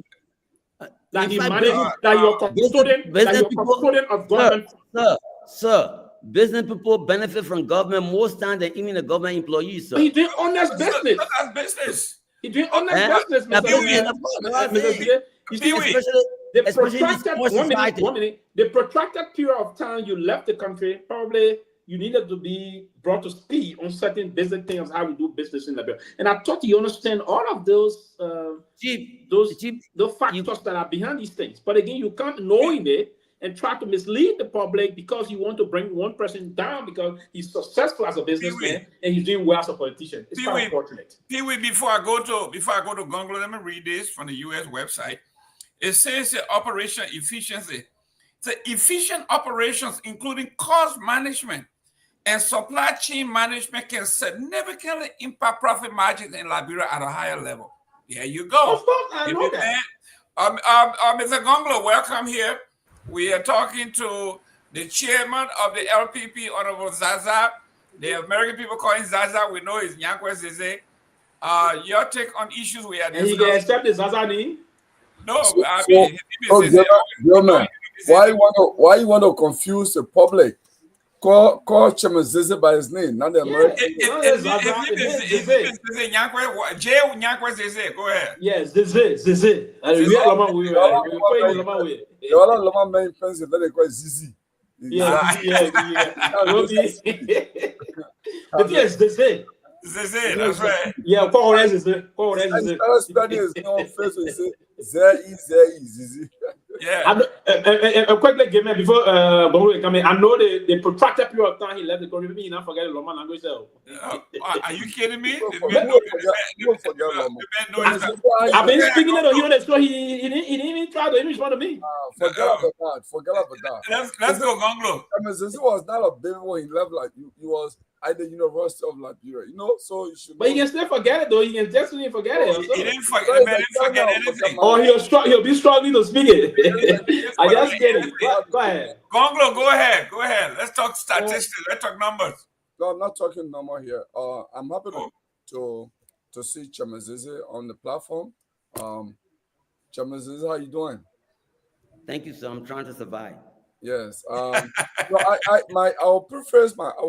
begin my comment with the question Mr. Nangwe asked about why the progressive, with all of the papers, with all of the ideas the progressive have how to transform the country, where did they go wrong? That when you have someone like Prophet Key and then I don't want to call other people name here.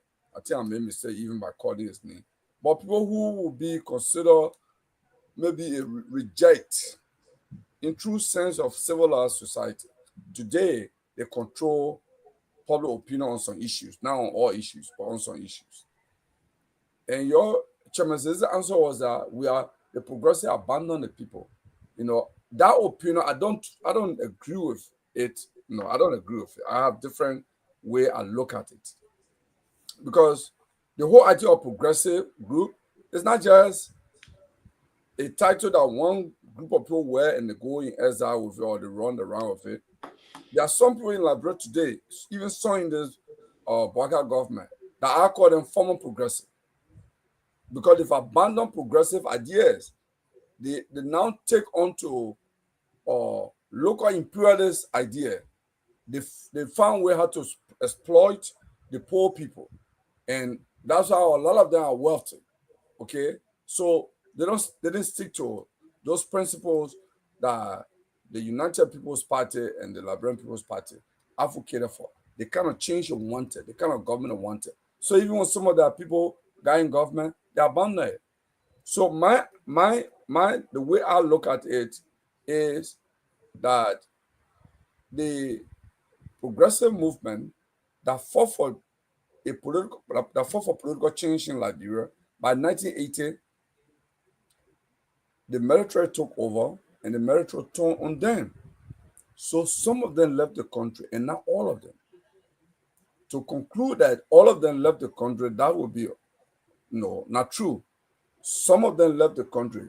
Yes, it's true that the core leaders left the country, but that does not mean the progressive group left the country. Okay? Because I remember even when LPP was in limbo by 1988, I was going to VP role with Edo Fale and others, where I was like UPP member, participating in some quasi or cadre training section of backwards. When we have to watch the Corazon Aquino rise to power, the video, how ordinary people challenge the communist guerrilla and held onto power.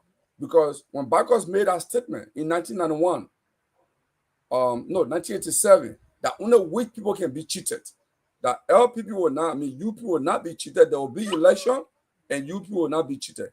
It was all of that training we have had at UPP headquarters, and we're preparing that if they intended to cheat the UPP, we're going to take to the street and there will be a fair result.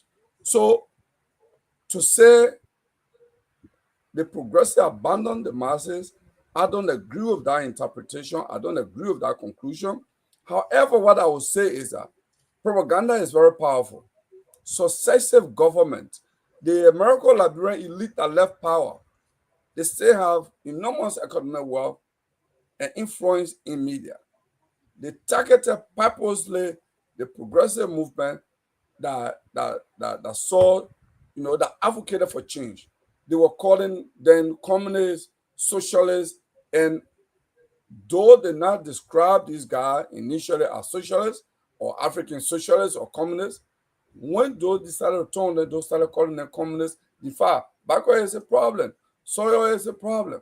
So, and there was no response, no counter response for anybody in the country at the time. So to say, oh, though you're not saying the truth, or oh, this sort of news outlets. The thing is so bad that someone born in 2015 can get on Facebook and say the progressive are the problem without even understanding anything the person is talking about. Because it has just entered people's subconscious mind that any problem in the country was caused by the progressive.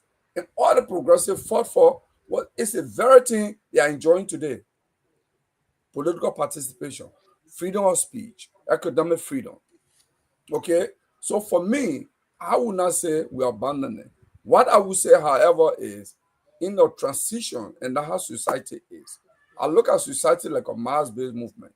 It comprises of thieves, criminals, and honest people. The criminals have taken over the state.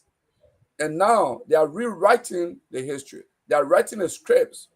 And they have invested in poverty, poor education, poor health, poor everything. And all they do every election is they reap the benefit of that investment. That's what I would say. So the guys continue to reap the benefit of that investment. And now they're telling the people when somebody go to even Victor won't be something, somebody say, what have you done? Which is not an objective criteria, but they will ask you what you done. So if you have money today and you want to run, what do? You start to build bridge. You start to answer these questions so that when I ask you tomorrow, you say, oh, but I built that bridge, or I built that school, or I did this.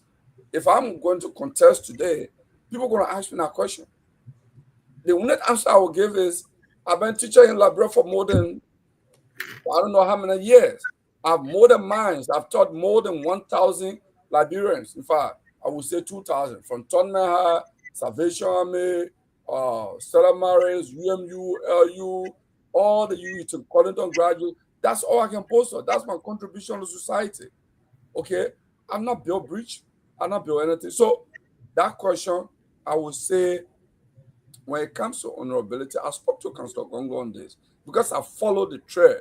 Even when he inducted CNC leadership in Sagripi, Darius Delon said, oh, the man didn't carry his broom with him, whereby he carried. And others try to criticize him. When I spoke with him, the argument Councillor Gongo made, which is true, Ability has never been convicted of any crime under our laws. Ability he does business in Liberia, he pays his taxes to government. Even if you don't pay all your taxes, government will audit, and you can go there and say, okay, let me pay my arrangement. I'm going to clear my bad debt. So I think by that standard, I don't want us to jump to the conclusion. Chairman Zeze, many people may not know this. That question you asking Gongo, or you make a comment? You said you're taking a question for where Mr. Nangwe is talking about. I'm not standing there, I'm asking question. You are protected. Go ahead, make no, sorry. Sorry. Go ahead. I said many people may not know Chairman Zeze. Chairman Zeze is a CPA by training. So the way he looks at financial transaction and financial document is different from the way people and I will look at it. Okay? He understands financial stuff. So, and I hope Nacha wants to establish his credential publicly. So he brings different lens to reading financial document and interpreting financial document because he's an experienced CPA. I think Gimme did a good job in promoting him when he came. Oh, okay. Well, he is the best. I mean, you got to give it to him. Gimme did a prolific job in. You Gimme did a prolific job in. So I concede on that. So for me, to the extent you're going to politics. no. So you see, for me, and I think the guys who make business in most African countries, they do two things. They either get into politics to protect the business, or they sponsor politicians to protect their business interests. In Nima today, Floor Toma is an elite culture. Floor Toma is a state culture. There is no good business in a contract you can do with government in Nima. The floor does not get it. If you want it, you get it. because many of the people who contest in local election, you support them. So you actually control that terrain. Okay? So and that's how he protects his business. Okay? So you got several of that examples. And the argument Chairman Chairman Zeze was making, if I want to even take that further, I think Musa ability is in a different category on those kind of arguments. Here is why I say so. This guy was not a sitting representative, nor senator, nor government official when he started to make investment. And because I spoke with him, I was concerned. Why are you throwing things? He said, no, I'm not. I have Ability Foundation, which he started long before that. And he said, if a community wants something, they will write Ability Foundation. And then it will go through the foundation. You will go there and provide services and funds a fit. So we started building bridges, building road, giving solar light was later, like maybe election time. But he started doing all of things like giving scholarship. And for full disclosure, upon my communion, Musa Ability have never given me $1 in his life. And I'm never asking for $1. Because for me, since I don't have I'm a critical person. I don't yet. I don't know, because Victor, this is my lifestyle. I can be friends with you today. Go ahead. If you go wrong, if I disagree with what you do, I'll say it. So because of that, I don't ask you for money. I don't do it because I don't want to criticize someone tomorrow. They say, "Oh, this guy, I just helped him criticize me." So I don't do that thing. Are you still asking a question? I say I'm making comment. I'm not asking question. Oh, okay. Okay, I'm expressing my opinion. People, what in your cup? You drinking something? I think so. It's a llama man. You got cup, you got cup, you got glass. That glass. They say you pick up the glass to show you on TV, but they tell you better drink it under the table. The Canada Dry, the grape, the blackberry, Canada Dry. That's right. Drinks. Canada Dry, non-alcoholic. Just get it the palm wine. You're not calling the palm wine. Non-alcoholic. It's a Canada Dry. Okay, all right. Yeah. No, when I come down the bread, if I go eat out, you know the palm one. So let me. I go to the water side there and go.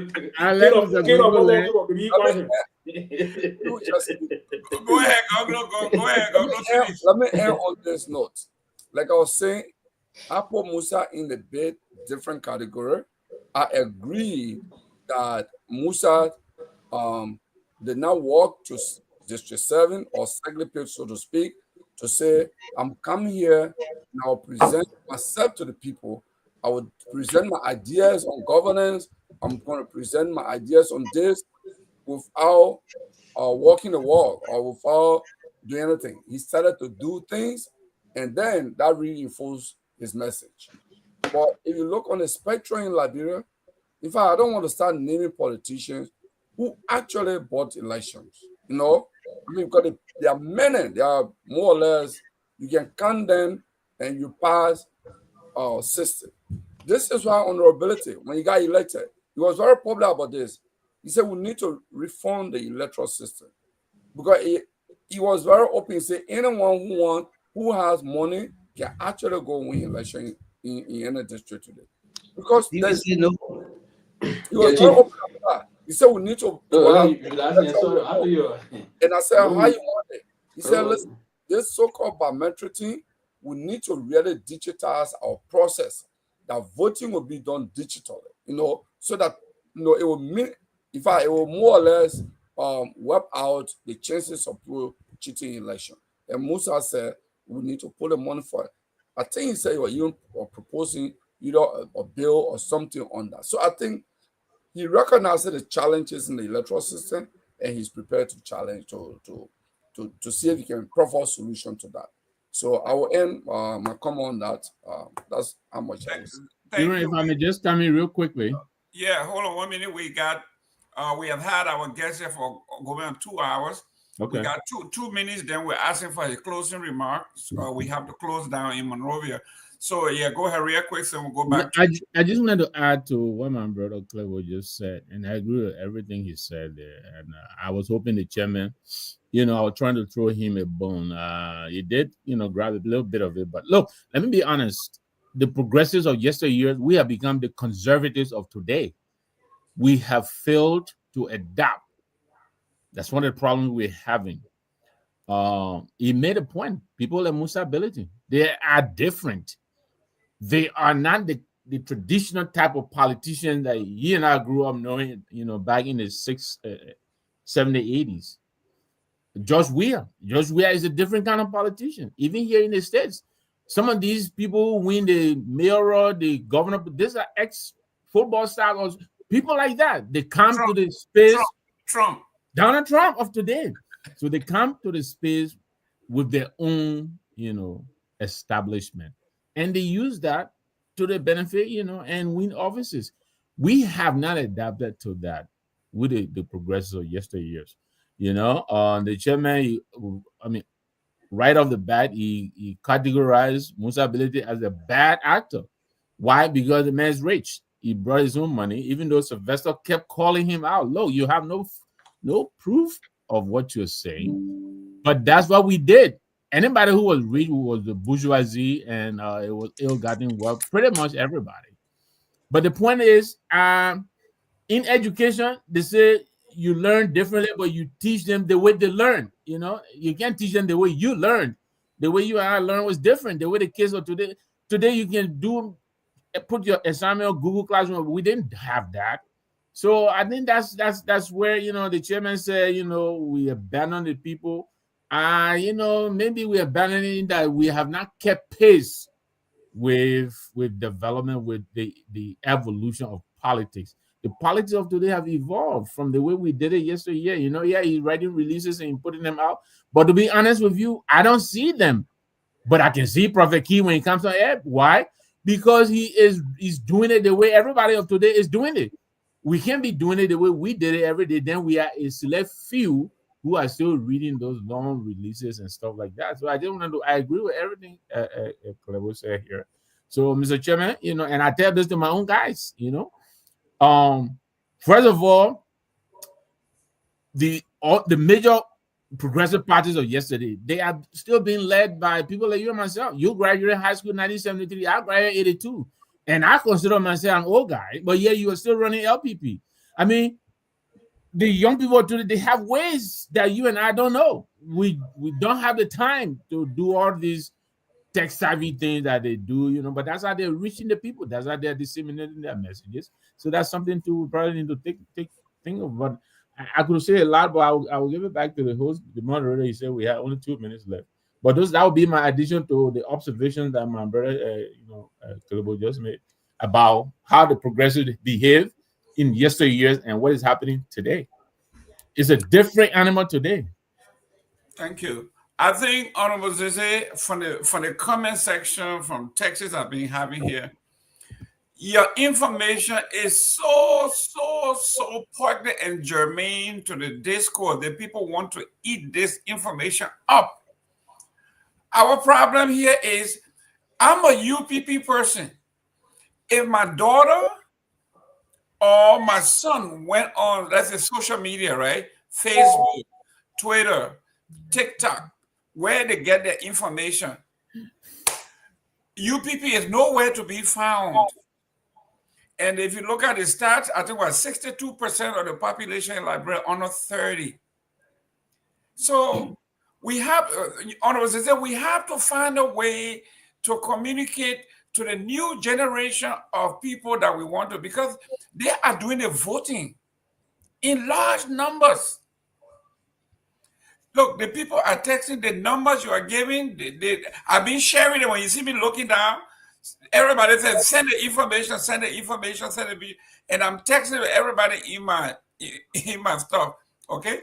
But if we have somebody from LPP or from the UPP readily available to engage, do we have a rapid response team on social media where 500 people, 1,000 people, 10,000 people can get our message across. It's non-existent. But then you get a fool like Prophet Key, when he shows up, I went on one of his posts, one of his video. In 2 hours, you have 5,000 people tune in 2 hours. So they are beating us to our own game. It's all about snippets. Once, what the old folks say, you use honey to catch the fly, right? So what is it that the audience want? How do they digest our information? We have to be able to synthesize. I've been sending the information you're sending me. I've been sending it out. Everybody says, send it to me, send it to me. I've been sending them out. Thank you. Thank you, sir. So you're closing. And we hope you come back again, man. Let me go back to the issue. A lot of money. people in the comment section want him to come back again. They like yes, you have to come back regularly. The United Nations and the World Bank has warned that if people who really want to change society want to rely on money, they're going the wrong way. And you don't have to go too far. What happened to Boca? He said you're going to dance with the devil. And today he's sleeping with the devil. If you insist that money is the way to go, you're not going to be advocating. If you're saying that because individuals are winning because they got money, because they're building bridges, we should go that route, we're going to fail. The United Nations has said so. Money, we should reduce the influence of money if we really want to be serious, because people who have money, they got different individuals, they got different friends. People who have money will always want to get more. They don't care for the poor. You see them giving money. I mean, I'm hearing that, Bill Gates is going to give us his money, or a portion of his money, or a significant portion of his money. You see billions of dollars, you give her 10 million. Is that what you're talking about? We have to make sure, and I'm still standing by my position. When I say we abandon it in so many ways. Of course, many of the times it was not our fault, because when the PRC government came to power, they decided to eliminate progressive people. People had to run for their lives. Some of us were in the US, we didn't keep quiet. We were demonstrating every day to talk about bringing peace to Liberia. We might not have been in Liberia, but we're still talking. And we're still campaigning, we're still advocating. And I'm saying we abandon the masses because when they were looking up to see who would tell them what to do, we were nowhere to be found. Some of us were in the US eating fried chicken. Yes, I must admit. And Jerome can admit to that. He and I eat fried chicken together. I mean, talk about yourself. I'm saying to you, if we believe that the way to go is to purchase the votes, buy the votes, whether we invest 10 years before the voting time, or we vote, or we give them the money the day of vote, you're still buying the votes. This is why today in Nimba, Prince Johnson used intimidation to win. Other people using money to win, but we're not educating the voters. Why, for example, in the Gio area, go to the Atlas. I went to the Daily Observer, and I saw that in the olden days, most of the schools were built in the Mano area. Very few schools were built in the Gio area. And it's not only in Nimba. Go to Lufa. You got school all the way in the Kolahon area. You got school all the way in the Zozo area. In the Vonjam area, we didn't have schools there. You had LTI. Episcopal school was in the Bani area there. That's what you see. And that's what we're talking about. How come if people are saying, I have not heard Musa Belete talking about Metal Steel that is actually not paying fair taxes? And I challenge anybody to say they're paying their fair taxes. You have to show me the number. Show me the income they reported and the tax on income. Most of the taxes they honor them for, those are taxes withheld from employees. We don't call that taxes as a return of investment. Our investment in Metal Steel is the iron ore. And we're not getting our share. Taxes held from employees are not what you call taxes on productivity. So I disagree with that. And I'm saying the old way we had, we have to go back to it, because the new way that you have, that people don't care for each other, people only look out for money when voting time comes, and when the voting time is gone, nobody asks questions. That's not the right way to develop a country. We need to discuss the issues. We need to sit down and say, how come there's confusion between the Mandingo and the Loma, the Pele and the Gizi? Are we discussing those issues? To say, oh, we should do the new way. The new way is gone. It's not good. I can tell you that. Not me. We put it on paper. United Nations is saying that. Counting too much on money is the wrong thing to do, because people who make money will control you, sir. So looking towards money is the wrong way. If you say you're going to get money, look at Tiawon Gonglo. Look at what he did. A smart man. He didn't have money. He didn't go into the cities. He went to the rural villages. And in fact, in the rural villages, people are more committed. In the urban cities, you know what happened? The same people who were yelling for Zeze will be the same people who will be yelling for Kalebo. The same people. Those are not trusted people. You go in the rural towns, they will feed you. You spend less money campaigning. That's why Tiawon Gonglo was able to visit 354 towns.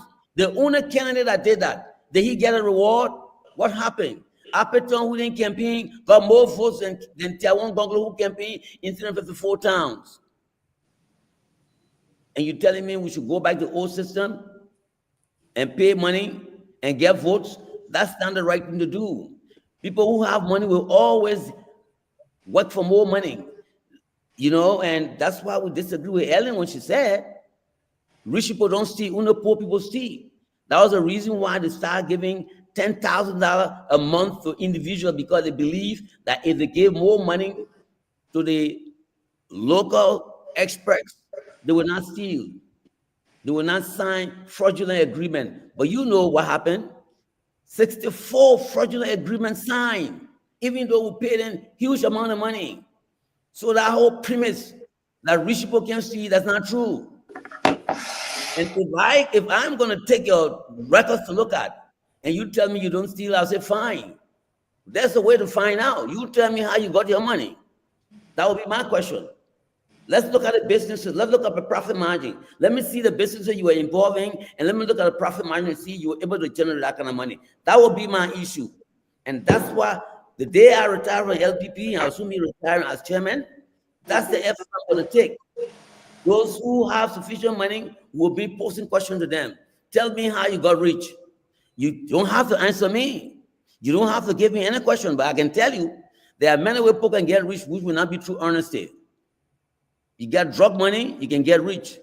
You get money laundering, you can get rich. I thank you very much. Thank you very much, Chairman. I told the folks, I warned them, this gentleman knows his stuff. He has the numbers, he has the stats. That's what he does for a living. That's what he made his living on, and that's why he is living on. We thank you very much.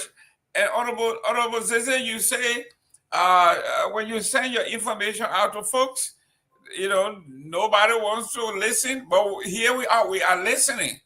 I love your style of debate. You are not a neophyte.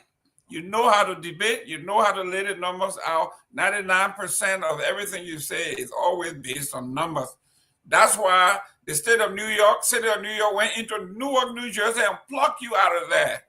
And you rose all the way to the rank of auditor, and that's great. We thank you very much for coming. Come back again. Let's have more discussion on other issues. Inform us, please. Please keep digging. We want to get the numbers out to our folks. The only thing we have to do now is how do we get a mass audience in the flash of a second? TikTok, there's other stuff that the young people frequent, so we can get the information to them. Thank you very much, Honorable Zeze, for coming. Thank you, Pee-wee. Thank you, Nangbe. Thank you, Kalebo. Thank you. Thank you, Mr. Chairman. Thank you. Thank you very much. Thank you, sir. Thank you. Okay. Good night. Good night. Guys in the back, Ansu, We are okay. We are on 14. We got 14 more minutes to go, gentlemen. Let's do a quick evaluation of the show, and then we go from there. Let me start with Pee Wee. Pee Wee, your assessment, your take on the show. You are muted. I think it was a very great show this evening. Mr. Zizi is a smart man. Let me be honest to say. He's a smart professional, professional accountant and a CPA. I'm proud of him actually. He was doing well until when he went political late. When I had to erect some checkpoint for him and disagree with him. You're doing very well. Is that like in Loma, they say they got something about the wet chicken, right? When you press it too much, you look in the room. It's not getting in the or. He was doing very well until he went political side and giving some mis and disinformation about other individual, particularly what he said about disability. And that's why I came. I didn't. The reason why I did that was to provide the correct information because I didn't want intellectual to go with the kind of misinformation.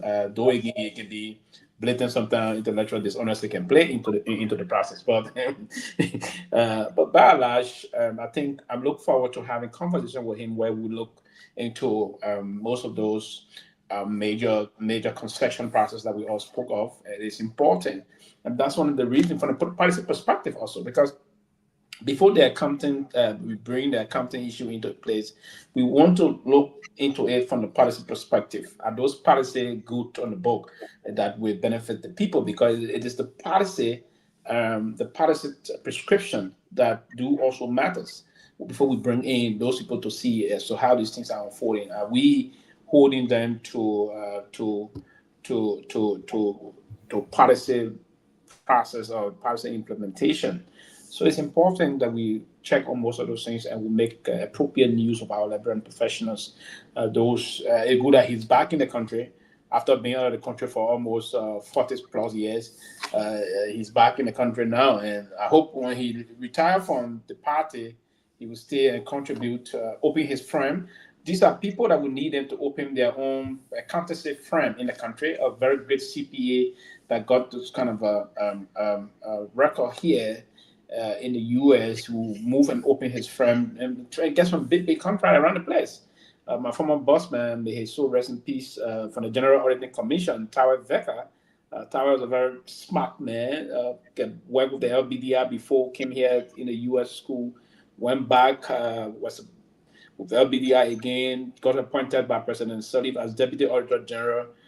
He and the then disgraced and dismissed Auditor General, there was no good relationship. He resigned and he formed a firm. He was doing very well with her accounting firm, a very good, powerful CPA, a CIA, a CFE.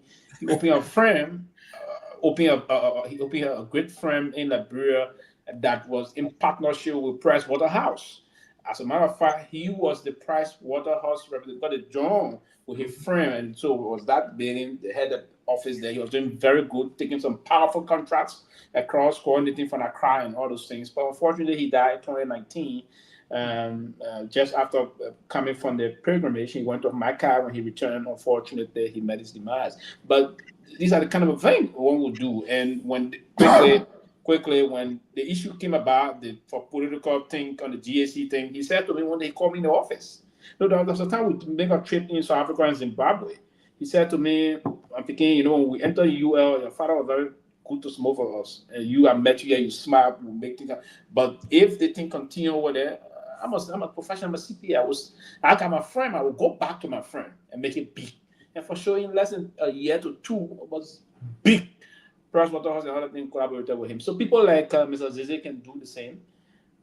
Open a very powerful firm, use the firm, set it up, and check the book, balance the book of most of those big businesses we have and company and even government institutions in the country. Government will need some help. And for people like him to do that. I hope he should utilize his talent. And it should not all be politics. You have to be productive in serving the people also and creating employment. These are people that need to create employment in the country. Like what Mr. Benete have done. Streamers, oil and gas is creating a lot of employment in the country. You have to be innovative. right? If you see other people the same man, you create Samson because he's doing honest business. You have so much oil and gas. Oil and gas is doing business in the country and creating employment. So I will also crave his indulgence to please stop not only discussing the politics, but also do business and create employment. You are a competent CPA. I think he can do more than that. Thank you very much. Thank you very much, Mr. Nambir. We got a few minutes here. The guys in the studio are ready. Yeah. To go home is 1 o'clock, almost 1 o'clock there. Guys, thank you very much for hanging on. Well, 96.1. Yeah, go ahead. Thank you very much, Jerome. Also, Sylvester, guys in the studio. You know, when I came back to Liberia, I never really had a chance, I think, even though I thanked the closing argument for covering the YOLA program. I don't think I ever thanked Samson. I think Mansouri, I believe that's something. But something I didn't forget, that old age now. So sorry, old man, but thank you very much for what you did for us while we were in Monrovia. We'll hook up again when we'll come back there. Hopefully we'll be back there soon. But let me say this, the chairman, when I came on here, as I said, this was one of the reasons I came on here. This is one of the reasons I went to focus on Liberia. I told my friends there. I even freelanced with Liberia Public Radio. And my thing is that the progressive story is being told by other people but us. And I'm happy the chairman, he's coming here and then Deacon, all these people. I think we need to get out here and tell our story. If nothing, so that people know what it is, what it was, what we did, and what we're doing. But by the same token, we have to also adapt. We have to adjust. Times have changed. Tactics have changed. We have to also change along with the time, So the chairman, is a very brilliant man. A lot of the comments in the session, they're very, very favorable, very, very, accommodating. But he has not had the space to put some of the stuff out. And so people see him here. He's a very brilliant man. I've dealt with him a number of times, and so, yeah. So we need to do that more often. We have to find a way to reclaim our space. Right now, like Jerome said, we're being beat at our own game, and only because we have refused to adapt. We're still stuck in the 70s and the 80s. And until we do that, people like Prophet Key will eat our lunch every day. Henry Costa will eat our lunch every day. Stanton Witherspoon will eat our lunch every day. Dominic George will eat our lunch every day. Sylvester people will eat our lunch every day. So we have to adapt. And yeah, some of you guys are really good. You're even better at the analysis that we did, And so we need to find a way to make our points. So, but thank you. I will keep coming every day. God give us, the opportunity to come on. We'll throw in a little bit of our thing. Maybe some of it will stick, and eventually, hopefully, I will reclaim our space. But thank you very much for the show. Ladies and gentlemen, thank you very much. I think Honorable Nambit is right. One of the things that Baka Matthew spoke about was the freedom of expression, freedom of speech. And guess what? People like Prophet Key and the spoons of the world, they are standing on shoulders of great men and women. They're using the opportunity now with freedom of speech. And what are they doing? They're getting more attention than the people who actually fought and died for those rights. So, ladies and gentlemen, we talk about the young folks. When you look in our studio, the other young man that we are talking about here, Mayan. I didn't know Mayan is still in high school. Oh yes, we have some of our very enterprising young people, young folks that are smart, moving, doing things great. You should look for. We should look for people that mind them and bring them. Say, how do we get our message across? Absolutely, and let them do it. Absolutely. But anyway, Ansu, are you there? Ansu dancing. Guys in the studio, it's all yours. Thank you very much for coming on. Thank you, guys. Thank you. Ansu, you're still dancing. There you go. Ansu. Ansu. Masu is having a great time. They wherever they're watching, they're having a great time dancing. It gotta be Soccer Guinea watching. No, follow him. It might be Baka. Baka gotta be playing. Okay, guys. See you guys tomorrow. Thank you very much for your time. It's 8:24. We gotta be out of here. Okay, thank you. Here we are. Call you.